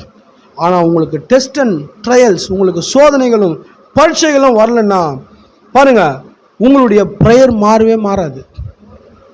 ஒரே ஜபம் தான் இருக்கும். பிரச்சனை வந்தால் தான் உங்களுடைய ஜபம் மாறும், அடுத்த ஃபேஸ்க்கு சேஞ்ச் ஆகும். புரியுதா இல்லைங்களா? ஆமாம், உங்களுக்கு நெருக்கடி வரும்போது தான் உங்களுடைய ஜப வார்த்தையில் அடுத்த நிலைக்கு மாறும். ஆமாம், உங்களுடைய பிஹேவியர் மாறும். இல்லை உங்களுடைய சேம் பிஹேவியர் தான் இருக்கும். உனக்கு ஒரு பிஹேவியர் மாறணும்னா சில பிரச்சனை உங்கள் வாழ்க்கையில் அனுமதிக்கப்பட வேண்டியது அவசியமாக இருக்குது. ஹல்லேலூயா. தேவன் நம்முடைய பிஹேவியர் மாற வேண்டும் என்று விரும்புகிறார். நாம் எப்படி வந்தோமோ அப்படியே வந்தோம்னா அது உண்மையிலே மெச்சூரிட்டியே கிடையாது. உங்களுடைய வாழ்க்கையில் சேஞ்சஸ் தேவை, டே பை டே சேஞ்சஸ் தேவை. நமக்கு ரொம்ப பணிவு தேவை, நமக்கு ரொம்ப தாழ்மை தேவை. ஆமாம், நம்ம டெஸ்ட் இந்த சோதனைகள் பரீட்சைகளில் நாம் கற்றுக்கொள்ள வேண்டியது பணிவு தாழ்மை தான். நீ பணிவு தாழ்மையை நீ கற்றுக்கொள்ளாமல் நீ தேவனுக்கு ஒரு காரியத்தை செய்ய முடியாது. அது தேவன் ஏற்றுக்கொள்ளவே மாட்டார். ஹல்லேலூயா. பணிவு தாழ்மை என்பது கிறிஸ்துவ வாழ்க்கை. ஏன்னா நம்ம தீர்க்கதரிசியை பார்க்குறோம், அவர் என்ன தாழ்மையாக இருந்தார், எவ்வளவு பணிவாக இருந்தார். அவர் பேசாத சப்ஜெக்டே கிடையாதுங்க. அவர் பாருங்க, பரிமாணங்கள் எல்லாம் பேசினார், கெமிக்கல்லாம் பேசினார். அவர் என்ன சொல்றதுங்க, பிசிக்ஸ் எல்லாம் பேசினார், வேதியியல் பேசினார், அவர் ஆந்த்ரோபாலஜி மானுடவியலை பேசினார். அவர் பாருங்க அந்த ஹெல்லை பற்றி பேசினார், அங்கே இருக்கிற பரிமாணங்களை பற்றி பேசினார். ஆனால் அவருடைய பாஸ்டர் எண்ணெய் கலசத்தை குறித்து ஒரு பிரசங்கம் பண்ணுறாராம். பாஸ்டர் ஆர்மன் நெவில் அவ்வளவா மெச்சுகிறார், ரொம்ப மெச்சுகிறார். என்னுடைய பாஸ்டர் இந்த வாரம் ஒரு பிரசங்கம் பண்ணார், அதுலேருந்து 20 பிரசங்களை எடுத்துன்றார். எங்கேருந்து வந்தது அந்த தாழ்மை அவருக்கு? அதனால தான் அவர் தேவனோடு எப்போதும் இருந்தார். ஏன்னா பாருங்க, முதலாக பிசாசு அவன் பெருமைனால தான் கீழ் விழுந்தான். அல்லேலூயா. ஆனால் தாழ்மை இருக்கும்போது எப்போதும் உங்களை தேவனோடு நெருங்க சேர்க்கும். ஒரு கிறிஸ்துவ வாழ்க்கையில் உங்களுக்கு என்னைக்கு உங்களுடைய வாழ்க்கையில் தாழ்மை, என்னைக்கு உங்களுடைய வாழ்க்கையில் பணிவு, என்னைக்கு நான் ஒன்றுமே இல்லைன்ற நிலை சகோதரியம் உங்களுக்கு வருகிறதோ அன்னைக்கு தான் நீங்கள் உண்மையான கிறிஸ்தவத்துக்குள்ளே நீங்கள் வருகிறீர்கள். இதுதான் நம்முடைய தீர்க்கதரிசிக்கிட்ட நம்ம கற்றுக்கொண்ட பாடம். உன்னை தாத்து மெசேஜில் பிரதர் பெரிகிரின்னு ஒருத்தர் பிரசங்கம் பண்ணுறாரு. அந்த பெரிகிரின் பிரசங்கத்தை எவ்வளவா மெச்சு கொள்கிறார். இவர் பேசாத தொடாத சப்ஜெக்டே கிடையாதுங்க. அல்லேலூயா. ஆனால் பார்த்தீங்களா, அவருடைய இறுதி உண்மையிலே அது ஒரு உண்மையான மாய்மாலமோ ஏதோ மற்றவங்களை முகஸ்துதி பண்ணணும்னு இல்லை, அவர் இருதயத்தை ரியலாகவே அதை அவர் பேசுகிறார். ஸோ இதெல்லாம் எப்படி அவருக்கு வந்ததுன்னா, டெஸ்ட் அண்ட் ட்ரையல்ஸ், பரீட்சை, சோதனை, அன்றாட டே டு லைஃப்பில் அனுதின வாழ்க்கையில் உங்களுக்கு சோதனை. அல்லேலூயா. சோதனை வரலாம், எல்லா நாளும் ஒரே மாதிரி தான் இருக்கும். என்னைக்கு சோதனை வருதோ அன்றைக்கி தான் நாலு வித்தியாசமாக மாறும். அன்றைக்கி தான் உங்களுடைய ஜபம் அதிகமாகும், அன்றைக்கி தான் துதி அதிகமாகும், அன்றைக்கி தான் உங்களுடைய கண்ணீர் பெருக்கெடுக்கும். தேவனுடைய தெய்வீக அன்புக்கு முன்பாக இந்த முழு உலக அன்பும் பொய்ன்னு அன்றைக்கி தான் உனக்கு விளங்கும். ஆனால் டெஸ்ட் அண்ட் ட்ரையல் வரலாம், நம்ம பாட்டு அப்படியே ஹாயாக இருப்போம். நானும் மெசேஜ், நானும் பிலீவர், நானும் ஈகிள், நானும் பிளராக போய், நானும் அது இது அப்படின்னு சொல்லி நாமளும் கும்பலில் அல்லேலூயா போட்டுன்னு இருப்போம். ஆனால் உன்னுடைய தனிப்பட்ட வாழ்க்கையில் தேவன் உன்னை சோதனைக்குள்ள அனுமதிக்கும் பொழுது யோபு சொல்றாருங்க, அவர் என்னை சோதித்த பின்னு தான் நான் ஜொலி பண்றாரு, நான் ஷைன் ஆவேன். அப்போதான் நான் மற்றவங்களால நான் பாருங்க விரும்பப்படுவேன். அல்லேலூயா. ஸோ இது எல்லாமே உங்களுடைய வாழ்க்கையில் ஒரு நோக்கத்துக்காக அனுமதிக்கப்படுகிறது. ஸோ இதை நீங்கள் செய்யணும்னா இந்த மூன்றாவது இழுப்பை செய்வதற்கு முன்பு உங்களுக்கு அதிகமான நெருக்கடி, அதிகமான சோதனைகள் உங்களுக்கு தேவை, அநேக புறக்கணிப்பு உங்களுக்கு உண்டாகும். அநேகர் உங்களை புறக்கணிப்பார்கள். நீங்க நினைக்கிறீங்க நீங்க ரொம்ப நல்லவங்க, உங்களை எல்லாருமே வந்து சிவப்பு கமலம் போட்டு விரித்து உங்களை வரவேற்று பூத்துவாங்கன்னு. ஆனா நீங்க இந்த தேர்ட்ஃபுல் மேனிஃபெஸ்டேஷனை நீங்க நடத்தணும்னு நினைச்சீங்கன்னா தேவன் அதை செய்ய வைக்க உங்களை முன்குறித்துப்பார் என்றால் உங்களுடைய வாழ்க்கையில் அநேக புறக்கணிகள் ஏற்படும். அநேகர் உங்களை புறக்கணிப்பார்கள். உங்களுக்கு நேசமானவங்க, உங்களோட உட்கார்ந்து ஒன்றாக அப்பம் புசித்தவர்கள், உங்களோடு அன்பாக பழகியவர்கள், உங்களை நேசித்தவர்கள், உங்களுக்கு பல நான் உன்னை நேசிக்கிறேன்னு சொன்னவங்க, ஆனால் தேவன் அந்த காரியத்துக்குள்ள உங்களை நடத்த வேண்டும் என்று அவர் விரும்புவார் என்றால் உங்களுக்கு நிறைய ரிஜெக்ஷன் வரும். அல்லேலூயா. இயேசுக்கு வந்தது ரிஜெக்ஷன், அவருக்கு வராத ரிஜெக்ஷனே கிடையாது. அல்லேலூயா. அந்த எக்ஸ்பீரியன்ஸ்குள்ளலாம் போனார் அவர். பாருங்க, அந்த யூதர்கள்லாம் எப்போதும் அவரை சுற்றி இருக்கணும்னு விரும்பினாருங்க. இவ்வளோ அவர் ஒரு காரியத்தை கூட தீமையானதை செய்யல. ஒலிவ மலையிலேருந்து வரும்போது அழுகுறார். அழுதாரா? இவ்வளோ உடைந்து போயிருக்கோம் அவர் இருத்தியும். ரிஜெக்ஷன்ஸ், புறக்கணிப்பு. அதனால் உங்களை ஒருத்தர் புறக்கணிக்கும் போது ரொம்ப உடஞ்சி உட்காராதீங்க, இதெல்லாம் நடந்தே ஆகணும். புறக்கணிப்பு இல்லாமல் கிறிஸ்துவ வாழ்க்கை இல்லை. திருக்குறள் சொல்றார், அபிஷேகம் பண்ணப்பட்டதெல்லாம் புறக்கணிக்கப்படும். தாவீது அபிஷேகம் பண்ணார், அவனை புறக்கணித்தாங்க. ஹல்லேலூயா. அபிஷேகம் பண்ணப்பட்ட உடனே காட்டுல போய் ஓடின்னு இருந்தான். ஓடினாங்கறான். அபிஷேகம் பண்ணப்பட்ட பிறகு அவனை ஈட்டில குத்தி கொள்வதற்காக துரத்தினார்கள். when you get the anointing, நிச்சயமா நீங்கள் மறைவிடத்தை தேடுகிற மக்களாக உங்களுடைய வாழ்க்கை இருக்கும். இதெல்லாம் என்னங்க ஒரு கிறிஸ்துவ வாழ்க்கைக்கு வந்தால் ஒரு வீடை வாங்குறேன்னு சொல்லு, ஒரு காரை வாங்குறேன்னு சொல்லு, ஒரு நல்ல ஒரு பங்களா வாங்குறேன்னு சொல்லு, அந்த அசட் வாங்குறேன்னு சொல்லு, அதை விட்டுட்டு இங்கே வந்தால் சோதனை வரும், நெருக்கடி வரும், என்னால் இது முடியாது. ஆமாம், இதில் நிறைய ஃபில்ட்ரேஷன் இருக்கும். அதனால தான் 800 கோடி பேரில் ராப்சரில் கொஞ்சம் பேர் தான் போவாங்கன்னா எவ்வளோ ஃபில்ட்ரேஷனில் போவாங்க. ஆனால் சில பேர் இருக்கிறாங்க, எவ்வளவு அடித்தாலும் தாங்குவார்கள். அவர்கள் இந்த சோதனைக்காகவே டிசைன் பண்ணி சொன்னாருங்களா யோபு, அவர் என்னை கொன்றே போட்டாலும் சொன்னாருங்களா? என்னப்பா இப்படி இல்லை, எப்படி இருந்த நீ இந்த மாதிரி ஒரு நிலைக்கு வந்துட்ட? ஹலோ, இன்னும் நான் ஜீவனோடு இருக்கிறேன், அவர் என்னை கொன்னே போட்டவொன்னே அவர் மேலே நம்பிக்கையாக இருப்பேன். அல்லேலூயா. இதுதான் இன்னைக்கு. இப்படிதான் தேவன் நம்மை ஒரு உண்மையான வார்த்தைக்காக நம்மை தேவன் கொண்டு வந்திருக்கிறார். இயேசு கிறிஸ்துக்கு அந்த மகத்தான அனுபவம் இருந்தது. ரொம்ப எமோஷன் ஆனார். அவர் எமோஷன் ஆகிட்டார். இப்படியெல்லாம் நான் செஞ்சேனே, இவ்வளோ மிராக்கிள் பண்ணினேன், என்னை புறக்கணிச்சிட்டாங்களே. ஈவன் நம்முடைய தீர்க்கதரிசி எல்லாரையும் நேசிக்கிறார். அவர் எல்லா மக்களையும் நேசிக்கிறார். அவரை சுற்றி எப்போதுமே ஜனங்க இருக்கணும்னு அவர் விரும்புகிறார். ஆனால் அவர் பிரசங்க பீடத்தில் தேவனுடைய வார்த்தையை பிரசங்கிக்கும் போது அவர் சொல்கிறாருங்க, ஒரு வசனத்தை வாசிக்கிறேங்க, ஒரு கோட்டேஷனை வாசிக்கிறேங்க. என்ன சொல்றாரு பாருங்க.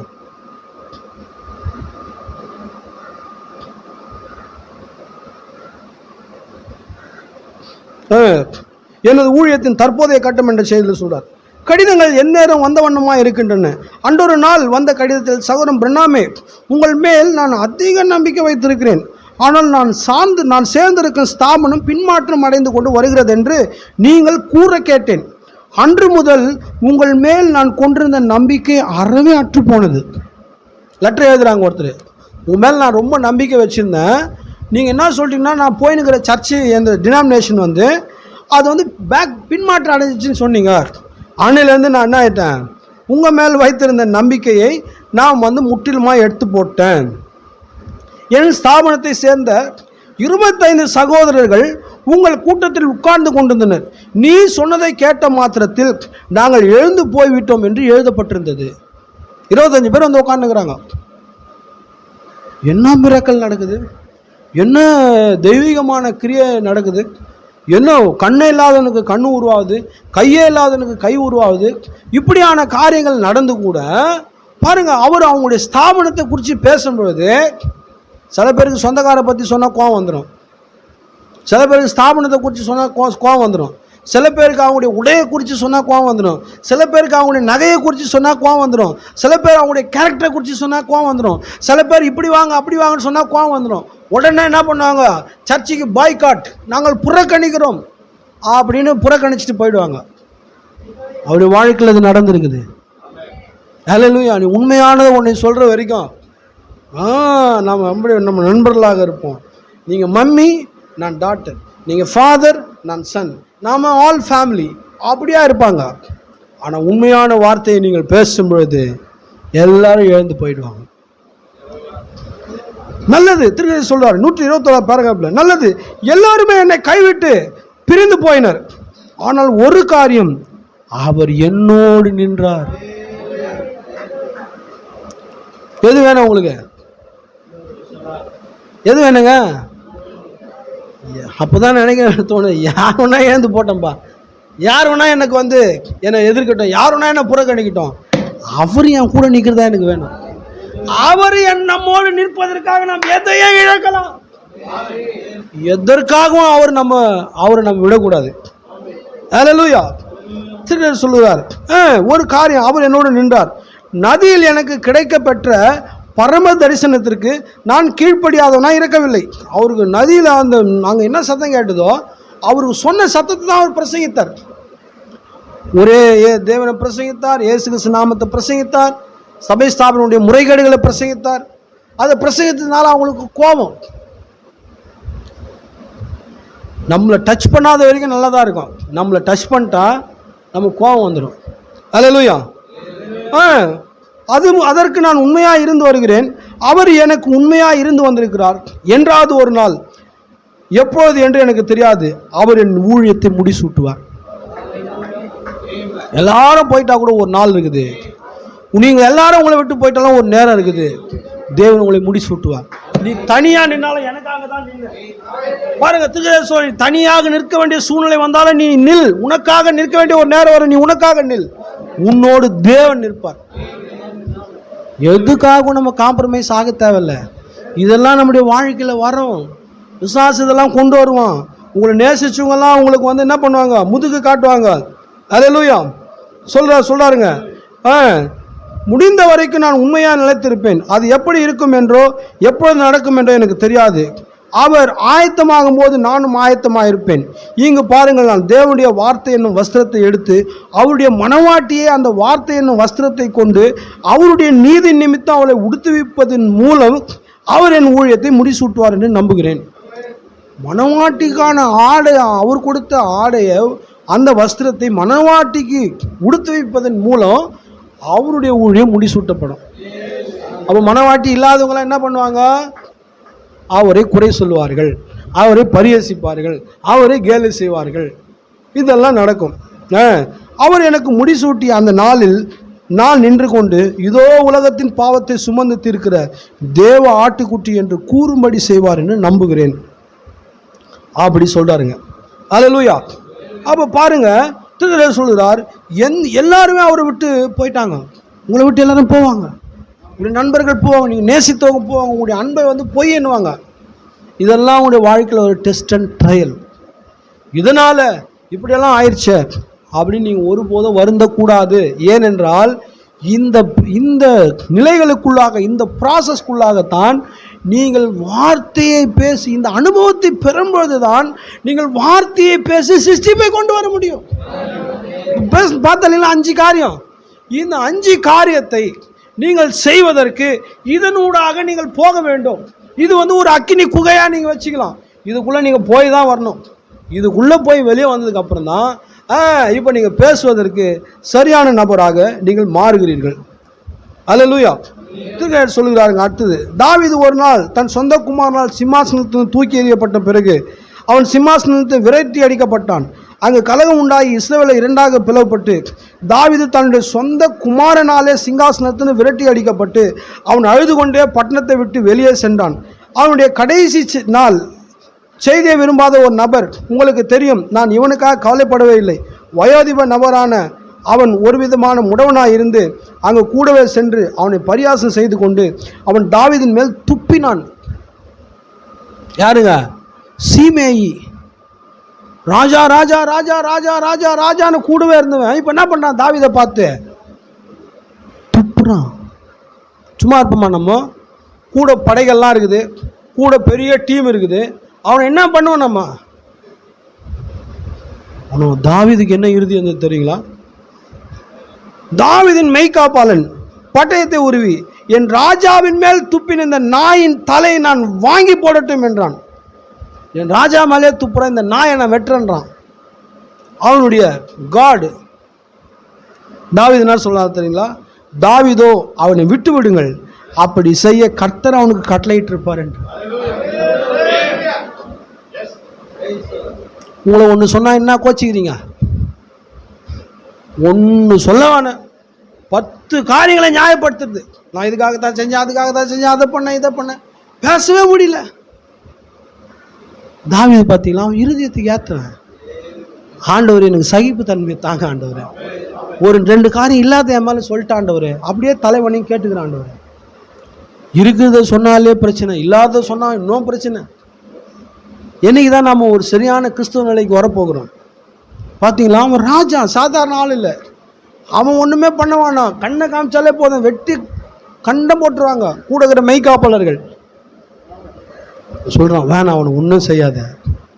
ஒருவேளை என்னை இகழ்வதற்கு, என்னை அவமானமாக பேசுவதற்கு, என்னை மட்டுப்படுத்துவதற்கு, எவனை கேவலமாக பேசுவதற்கு, என்னை அவமானப்படுத்துவதற்கு, என் இருதயத்தை துக்கப்படுத்துவதற்கு ஒருவேளை கர்த்தர் அவனை அனுமதிச்சிருக்கலாம்.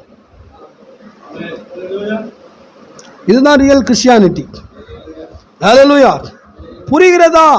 அவன் தாவீதுடைய முகத்தில் துப்பி அவனை கேலி செய்தான். முகத்திலே துப்பி இருக்கிறான், கேலி பண்றான். நாம தான் என்ன பண்ணியிருப்பாங்க? முகத்தில் யாட துப்புன, துப்புவதற்கு உனக்கு வாய் இல்லாத ஆகிறன்ட்டு, அதுதான் அவனுடைய ஃபைனலாக வாயாக இருந்திருக்கான். இன்னும் நம்ம அத்தாரிட்டியில் இருந்தால் என்ன பண்ணியிருப்போம்? அவன் தாவீதுடைய முகத்தில் துப்பி அவனை கேலி செய்தான். அதன் பின்னரும் அவன் மேல் துப்பினான்.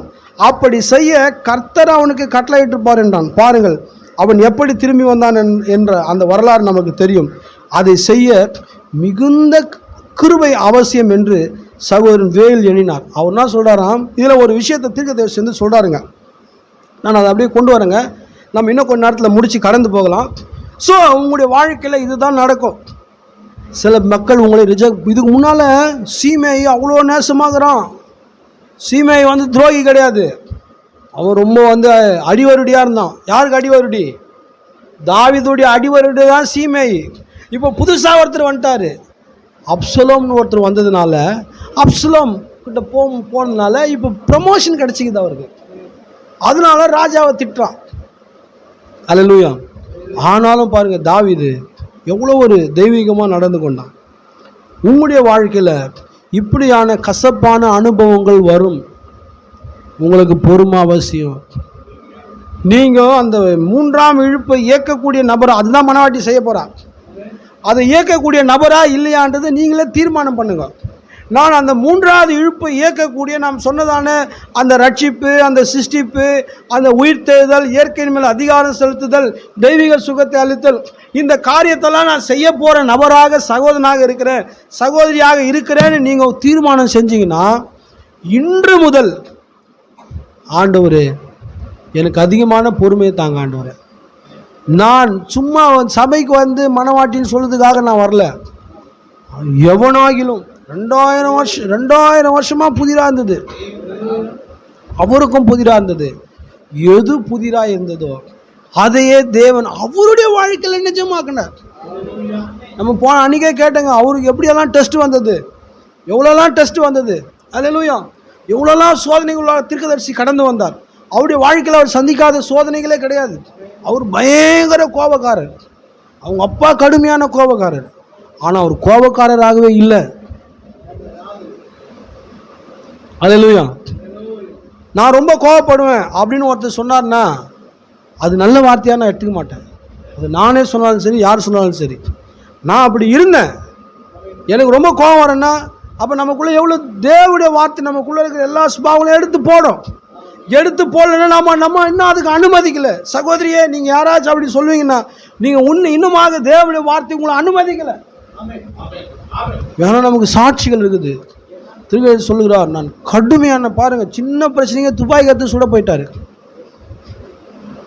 அவர் தான் பேசி சிருஷ்டிக்கக்கூடிய அந்த காரியத்தை அவருடைய வாழ்க்கையில் தேவன் செய்யும்படி தன்னை ஒப்பு கொடுத்தார். அல்லேலூயா. பாருங்க, புயல் வருது, அனௌன்ஸ்மெண்ட் அறிவிச்சுருக்கிறாங்க, கடுமையான புயல் வருது, நீங்கள்லாம் பாதுகாப்பாக போய்ட்டுன்ட்டு கடைக்கடெல்லாம் மூடிட்டாங்க. ஒரு வாரமாக அனௌன்ஸ்மெண்ட் வருது, மலையில் இருக்கிறாரு, புயல் வருதுன்னு அனௌன்ஸ் பண்ணுவோன்னு கீழே வந்துடுறாரு. இப்போ ஆண்டவர் பேசுகிறார், நீ திரும்ப மலைக்கே போ. என்னங்க புயல் வருதுன்ட்டு அனௌன்ஸ்மெண்ட் வந்து கீழே வரேன், புயலுக்கே போக சொல்கிறாரு, முடியுமா? நான் சொல்றது விளங்குதுங்களா? அவர் அனௌன்ஸ்மெண்ட் பண்ணுறாங்க புயல் வரப்போகுதுன்ட்டு, இவர் மலையிலேருந்து இறங்கி கீழே வந்துட்டாருங்க. கீழே வந்தவரே ஆண்டவர் சொல்கிறார், நீ திரும்ப புயல் வர இடத்துக்கே போ, எங்க பனி பீக்கில் இருக்குது அங்கே போ. எவ்வளோ பெரிய டெஸ்ட்டு. மீண்டுமாக அவர் அங்கே தான் போனார். அங்கே போகும்போது தான் அதிகமான வார்த்தை அவர்கள் ரிவீல் ஆயிடுச்சு. அங்கே போகும்போது பாரு, தேவனுடைய வார்த்தைக்கு கீழ்ப்படிந்து அவர் அங்கே சென்ற போதுதான் அவர் இயற்கையின் மீது அதிகாரத்தை செலுத்தினார். ஸோ தேவனுடைய சில வழிநடத்தல் உங்களுக்கு கடினமாக இருக்கும். அதுக்கு தான் சொல்ல வரேன், இவ்வளோ புயல்கதியில் போன்றாரு, இவ்வளோ வெள்ளங்கதியில் போன்றாரு, இவ்வளோ கடுமையான துஷ்டம் இருக்கங்கிறது உள்ளே போன்றாரு. அவர் சொன்னார்னா நீங்கள் எங்கே வேணா போகலாம், மேலேருந்து குதினா தாராளமாக குதிக்கலாம், கவலையே படாதீங்க. கீழே விழும்போது தூதர் பிடிச்சிடுவாங்க. ஏன்னா அவர் தீமைக்கு தேவன் நல்லவர். அல்லேலூயா.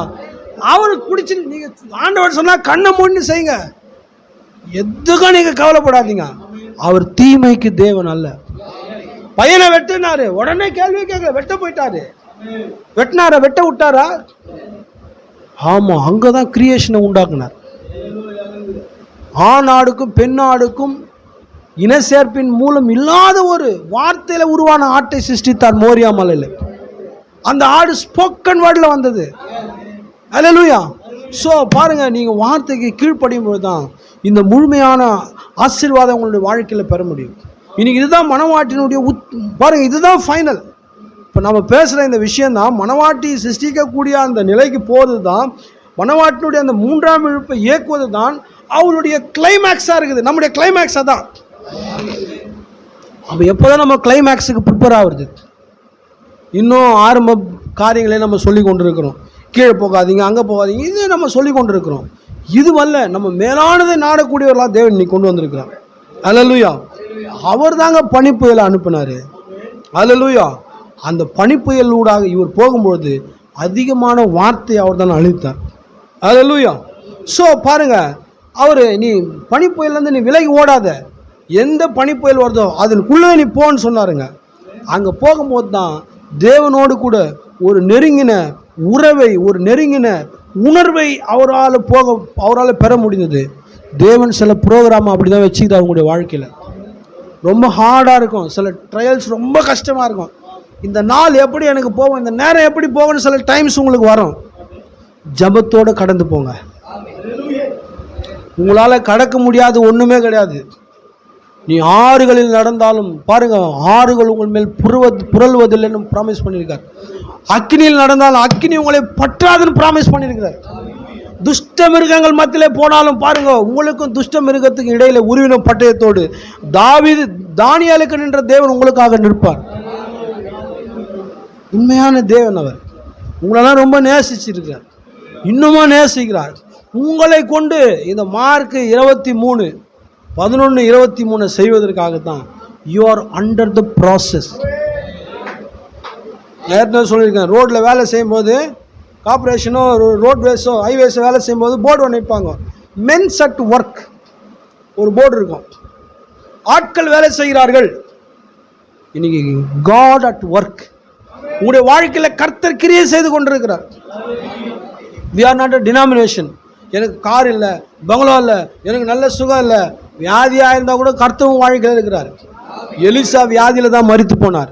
ஆனால் மரித்து போன எலிசாவுடைய சரத்து மேலே ஒரு டெட் பாடியை வச்சும்போது வியாதியாக இருந்த சரீரத்திலிருந்து உயிர்ப்பிக்கும் வல்லமே அந்த செத்து போன பாடியை உயிரோடு எழுப்பிச்சு. நம்முடைய செய்தியை உலகத்தால் புரிந்து கொள்ள முடியாது. இதை புரிந்து கொள்வதற்காக தேவன் நம்முடைய சிந்தையை, நம்முடைய எண்ணங்களை டிசைன் பண்ணி நம்மளை கொண்டு வந்திருக்கிறார். அல்லேலூயா. பாருங்க, திருவள்ளுவர் இன்னொரு காரியத்தை சொல்றார், அது மாத்திரம் வாசிக்கிறேங்க. அப்போ அந்த சகோதரர் கேட்குறார், எப்படி உங்களுக்கு இந்த மாதிரி உங்களை எல்லாரும் மோசமாக பேசுகிறார்களே, தீர்க்கதரிசிக்கிட்ட வேயில் கேட்குறார், உங்களை எல்லாரும் மோசமாக பேசுகிறாங்களே, அந்த கொட்டேஷனை நான் எதில் வச்சிருக்கிறேன்னு தெரியல, தமிழில் தான் எடுத்தாங்க.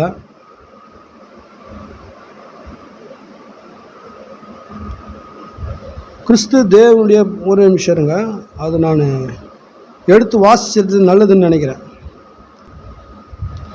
பாருங்க, அவர் வேயில்னா சொன்னால் இவங்க 2 பேர் சாப்பிட்டு கொண்டிருக்கிறாங்க, தீர்க்கதரிசியும் வேயிலும். அவர் என்ன சொல்கிறாருன்னா, அப்பொழுது ஜனங்கள் உண்மை பற்றி இப்படி பேச நீர் எப்படி விட்டு கொடுக்கிறீர் என்று கேட்டார். அவரை பற்றி தப்பாக பேசுகிறாங்க. யாரை பற்றி? தீர்க்கதரிசியை பற்றி தப்பாக பேசுகிறாங்க. இவர் என்ன பண்ணுறாருன்னா, யாருன்னா தப்பாக பேசுனா அதுக்கு ரொம்ப அக்கறை காட்டுறதில்லை. லெட் தம் ஸ்பீக், பேசிட்டோம் போட்டோம் அப்படின்னு விட்டுறாரு. ரொம்ப மோசமாக இழிவாக பேசுகிறாங்க.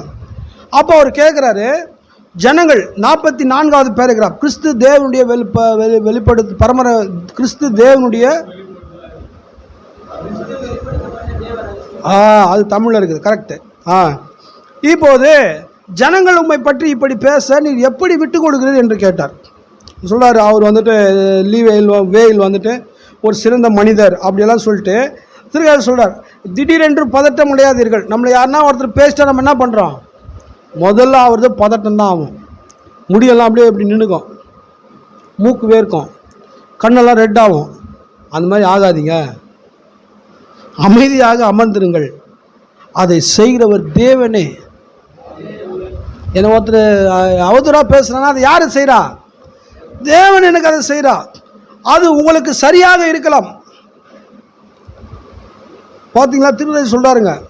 அப்படியாக அப்போ தான் சொல்கிறாருங்க, இந்த தாவீதை குறித்து இப்படி பேசும்போது அவன் இப்படியான ஒரு சூழ்நிலையில் அவன் எவ்வளோ பொறுமையாக இருந்தான் அப்படின்னு சொல்கிறாருங்க.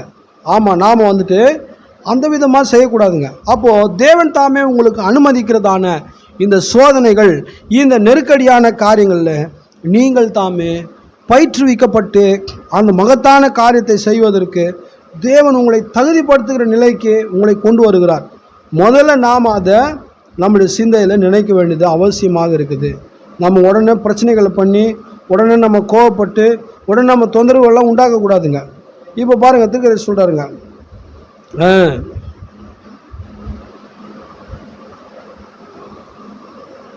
என்ன சொல்கிறாருங்கன்னா, ஆதி சபை நேற்று ஒரு பிரதர் கூட என்ன கேட்டார், தீர்க்கதரிசி இது மகத்தான நேரன்றாரு, அவங்களுக்கெல்லாம் அது ஈஸின்றாரு எப்படின்னு. அதுதான் நான் இன்னைக்கு காலையில் படித்தேங்க.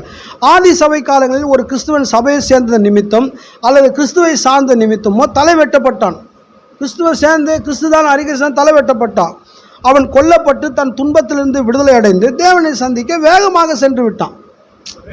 வேகமாக போயிட்டான்.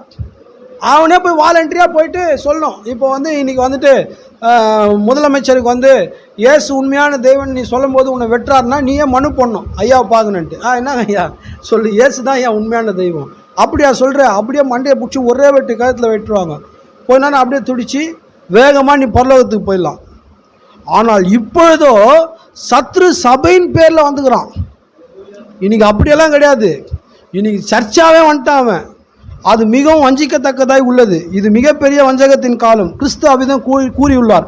கடைசி நாட்களில் இவ்விரு ஆவிகளும் ஒன்றுக்கொன்று மிக நெருக்கமாக இருந்து கூடுமானால் தெரிந்து கொள்ளப்பட்டவர்களே வஞ்சிக்கும் என்று அவர் கூறினார். புரிகிறதா? கிறிஸ்து கடைசி நாட்களில் தெரிந்து கொள்ளப்பட்டவர்களை குறித்து கூறியுள்ளார் என்பதை நினைவில் கொள்ளுங்கள். இப்போ என்ன சொல்கிறார் தெரியுங்களா? அது தெரிந்து கொள்ளப்பட்டவர்களே வஞ்சிக்கத்தக்கதாக அவ்வளவு நெருங்கி இருக்கும், மிக நெருக்கமாக இருக்கும். மக்கள் மிக தூய்மையான, கவனிங்க, டினாமினேஷனை பற்றி சொல்கிறார். மக்கள் மிக தூய்மையான, மக்கள் சுத்தமான பரிசுத்தமான வாழ்க்கை வாழ்ந்து பாவம் செய்யாதவர்களாய் விபச்சாரம், மது அருந்துதல், பொய் சொல்லுதல், சூதாடுதல் போன்றவைகளை செய்யாமல் அதற்கு அப்பாற்பட்ட வாழ்க்கை வாழ்ந்தும் அது இல்லாமல் போகக்கூடும். தேவன் இல்லாமல் அவங்க போகக்கூடும். ஏனென்றால் 46வது பேராகிராஃபில் சொல்கிறார், இது ஜீவனின் காலம், கிறிஸ்துவின் தனிப்பட்ட வாழ்க்கையின் காலம். இந்த காலத்தை குறித்து சொல்கிறாரு. இது ஜீசஸ் கிறிஸ்துடைய பர்சனல் லைஃப் டைம். அவருடைய பர்சனல் லைஃப் இன்னைக்கு உனக்குள்ளே தான் அவர் வாழணும். அன்றைக்கி அவர் எப்படி வாழ்ந்தாரோ அதே வாழ்க்கையை இன்றைக்கு அவர் உங்களுக்குள்ளே வாழணும். அப்போ இந்த மகத்தான 3வது இழுப்பை அன்றைக்கு அவர் செய்தது போல இன்றைக்கு அவர் செய்ய வேண்டும் என்றால் உங்களுக்கு நிச்சயமாக நிந்தைகள் வரும், புறக்கணிப்பு வரும், உங்களுக்கு சோதனைகள் வரும், உங்களுக்கு டெஸ்ட் வரும், உங்களை அநேகர் நிந்திப்பார்கள். ஆனாலும் கூட நீங்கள் வார்த்தைக்காக இந்த சோதனைகள் இதுவே உங்களுடைய வாழ்க்கை கிடையாதுங்க. ஒரு நேரம் உண்டு, இதிலிருந்து நீங்கள் விலக்கப்பட்டு உங்களை தேவன் முடிசூட்டுவார். தாவீது முடிசூட்டப்பட்டு ராஜாவுக்கு முன்னாடி என்ன நடந்ததுங்க? 13 வருஷம் தாவீது வந்து தேடப்பட குற்றவாளியாக அறிவிக்கப்பட்டார். கரெக்டுங்களா? உயிர் உடைமைகளுக்கு பயந்து ஓடினார். யாருங்க? ஆனால் நாம் 150 சங்கீதத்தில் தாவீது அப்படியா மெச்சிக்கொள்கிறோம். இதெல்லாம் எழுதுக்கு முன்னாடி எவ்வளோ தொந்தரவு பட்டாருங்க. யோசேப்பை குறித்து பார்க்குறோம். அவர் முடிசூட்டப்படுறதுக்கு முன்னாடி என்னன்னாருங்க? காவல் கிடங்களில் கட்டப்பட்டார். எங்கே போனாலும் போய், எங்கே போனாலும் அவர் மேலே குற்றச்சாட்டு, எங்கே போனாலும் அவர் மேலே இல்லாத பிராது. பொறுமையாக இருந்தாரா? இவங்க எல்லாமே கிறிஸ்துவை அடையாளப்படுத்தினவர்கள். உங்கள் மேலே இது வரும். செய்யாததை செஞ்சதாக சொல்லுவார்கள், செஞ்சதை செய்யவே இல்லைன்னுவாங்க. ஆண்டவரே உமக்கு நன்றி ஆண்டவரே, எனக்கு பொறுமை தாங்க ஆண்டவரே, இதெல்லாம் கடந்து போக எனக்கு கிருபை தாங்க ஆண்டவரே. அல்லேலூயா. ஸோ பார்த்தீங்கன்னா இப்படித்தான் நீங்கள் இந்த காரியங்களை கடக்க வேண்டியவர்களாக இருக்கிறீர்கள்.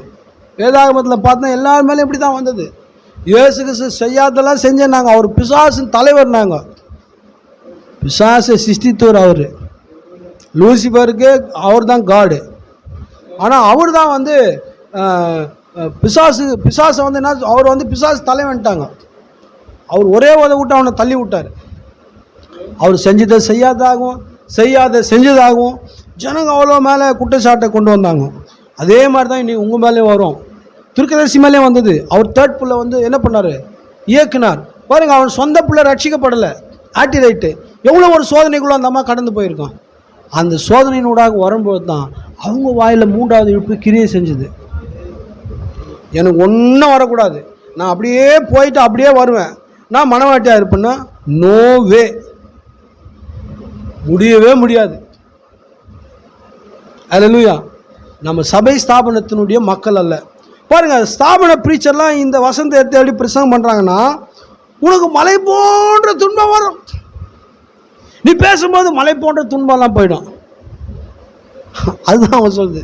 இந்த மலையை பார்த்து, இந்த மலைன்றதே உனக்கு துன்பம் தான், மலை போன்ற துன்பம் வரும். நீ பேசும்பொழுது மலை போன்ற துன்பம் போயிடும். நோ நோ நோ நோ, மலையே வரும். நீ பேசும்போது மலையே போகும். அது லிட்டரலாக எழுதப்பட்டிருக்குது. ஹல்லேலூயா. ஸோ உங்களுக்கு நெருக்கடி வரும். சொன்னார், என்ன சொன்னாருங்க?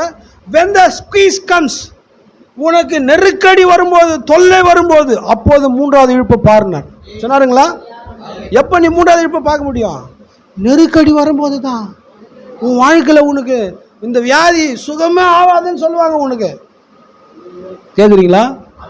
இந்த வியாதி மருந்தே இல்லை, சுகமே ஆகாது, இந்த பிரச்சனைக்கு தீர்வே இல்லை, இதுக்கு இந்தியா கோர்ட்டில் இதுக்கு தீர்ப்பே இல்லை, இதெல்லாம் உங்களுடைய காதில் கேட்பீங்க. ஹல்லேலூயா. ஆமாம். ஆனால் நீ பேசும்பொழுது அது ஒன்றெல்லாம் போயிடும். இன்னைக்கு தேவன் அப்பேற்பட்டதான பாருங்க, அந்த நெருக்கடி வரும். அது வரும்போது தான் இதெல்லாம் உங்களை விட்டு விலகும். அதனால் நாம் இந்த ப்ராசஸ்க்குள்ளே கடந்து வர வேண்டியது இன்றைக்கி அவசியமாக இருக்குது. இந்த டெஸ்ட்டுக்குள்ளே வருது, இந்த சோதனைக்குள்ளே வருது, இந்த பரிசோதனைக்குள்ளே வருது, இதெல்லாம் உங்களுக்கு அவசியமாக இருக்குது. இந்த சோதனைகள்லாம் கொஞ்சம் தான், இந்த ட்ரைனிங் செஷன் கொஞ்சம், ஆனால் நீங்கள் செய்ய போகிற காரியம் மகத்தானது. அதனால் இந்த கொஞ்சத்தை ஏற்றுக்கொண்டு மகத்தானதை செய்ய நம்முடைய இருதயத்தை தேவனுக்கு அர்ப்பணிப்போம். நாம் யாவரும் எழுந்து நிற்போம். ஹல்லேலூயா. அவர் நல்ல தேவனாக இருக்கிறார். அவரை கொஞ்ச நேரம் நாம் புகழ்வோம்.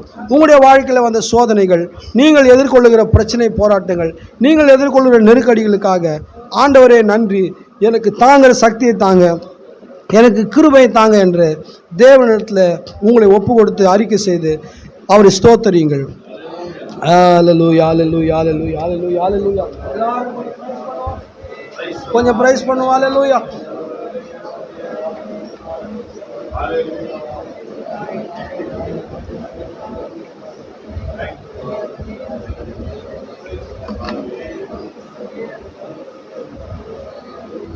சகோதரனே, சகோதரியே, அவர் நல்ல தேவனாக இருக்கிறார். அவரை கண்ணோக்கி பார். உடைய வாழ்க்கையில் அவர் செய்த நன்மைகளை நினைத்து பார்.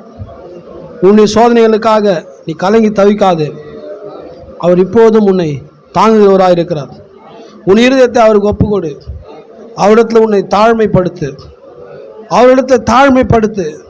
அவரிடத்தில் உன்னை வெறுமையாக்கி உன்னை ஒப்புக்கொடு. அவர் நிச்சயமாக உன்னை குறித்து சொன்னதை நிறைவேற்றுவார். அவர் ஒன்றையும் திரும்ப வாங்குறதற்கு அவர் மனிதன் அல்ல. அவர் மனம் மாற மாந்தர் அல்ல. தாம் சொன்னதை சரியா என்று பார்ப்பதற்கு அவர் மனுபுத்திரன் அல்ல.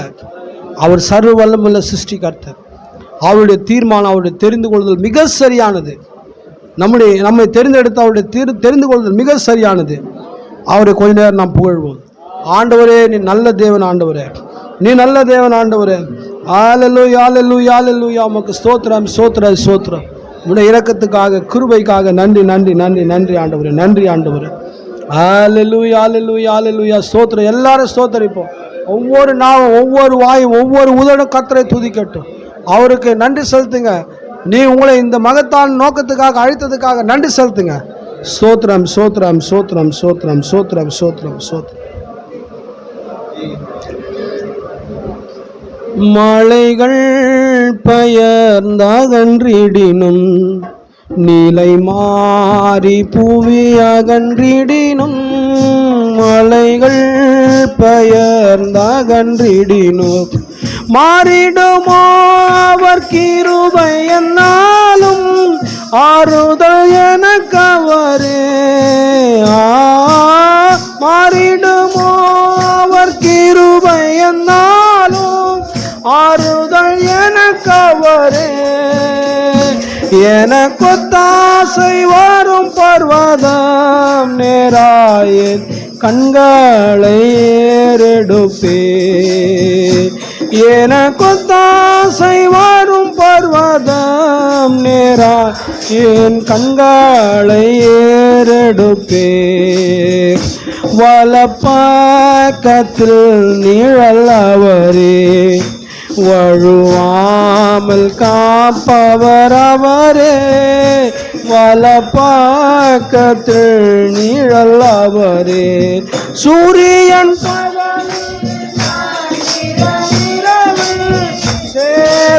சேதப்படுத்தாதே.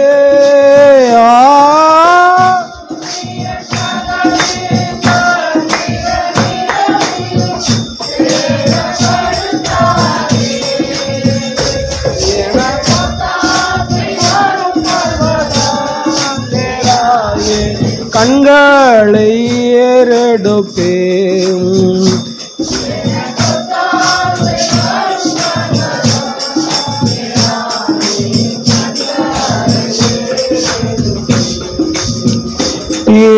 தீங்கும் என்னை அணுகாமல், ஆத்துமாவை காக்கும் நம் தேவன்.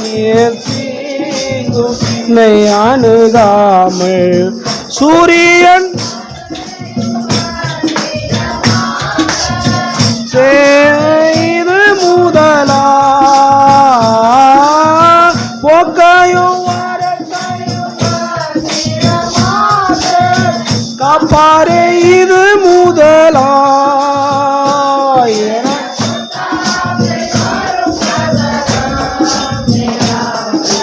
கண்களை ஏறெடுப்பே. எனக்கொத்தாசை வரும் பர்வதம் நேராயின் கண்களை ஏறெடுப்பே. உங்கள் இருதயங்களை தாழ்த்துங்கள். அவருடைய சமூகத்தில் வெறுமையாக்குங்கள். எல்லா சோதனைகளையும் தாங்க பலனை தாரும் என்று ஜெபித்து கொண்டிருங்கள். உங்களை எந்த பிசாசும் தோல்வியடைய செய்ய முடியாது. இது எல்லாமே பிசாசை முற்றிலுமாக வெற்றி செய்வதற்காகத்தான் தேவன் செய்கிற காரியம். நன்றி இதயத்தோடு அவரை நாம் கண்ணோக்கி பார்ப்போம். கடைசியாக தேவனுக்கு நன்றி செலுத்தி சர் ராபர்ட் அவர்கள் ஜெபிக்கும்படியாக அழைக்கிறேன்.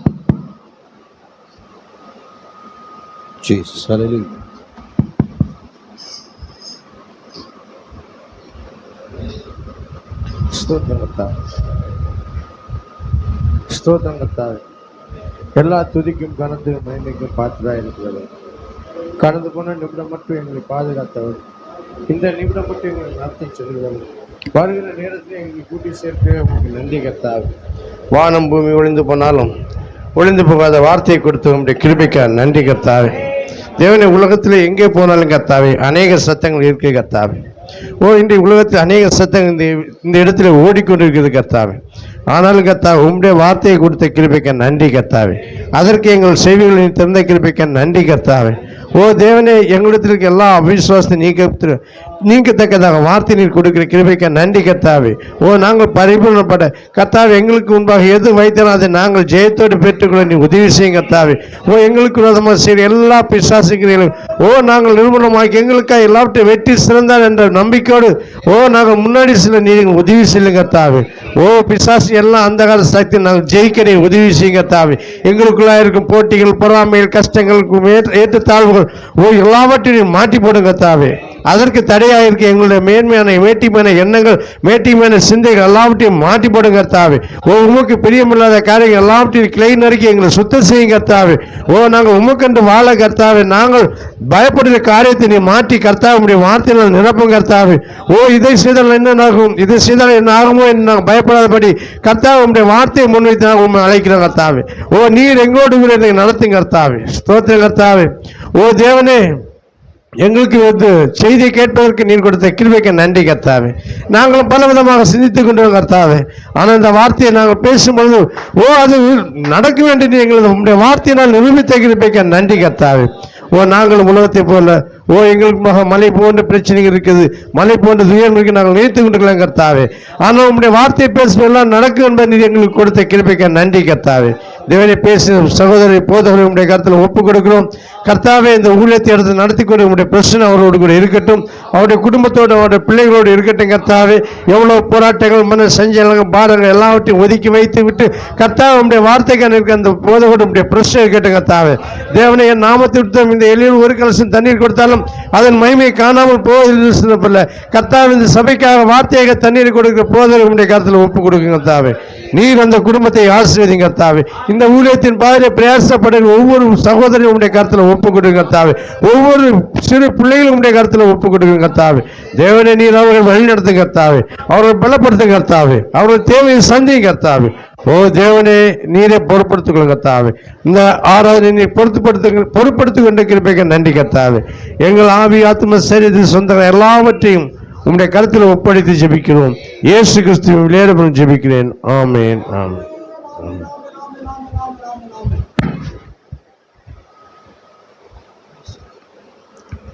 கர்த்தர் தாமே உங்கள் யாவரையும் ஆசீர்வதிப்பாராக. தேவ சமாதானத்தோடு கடந்து செல்லுங்கள். தேவ ஆசீர்வாதம் உங்கள் இருதயங்களை நிரப்புவதாக. ஆமென், ஆமென். பிரைஸ்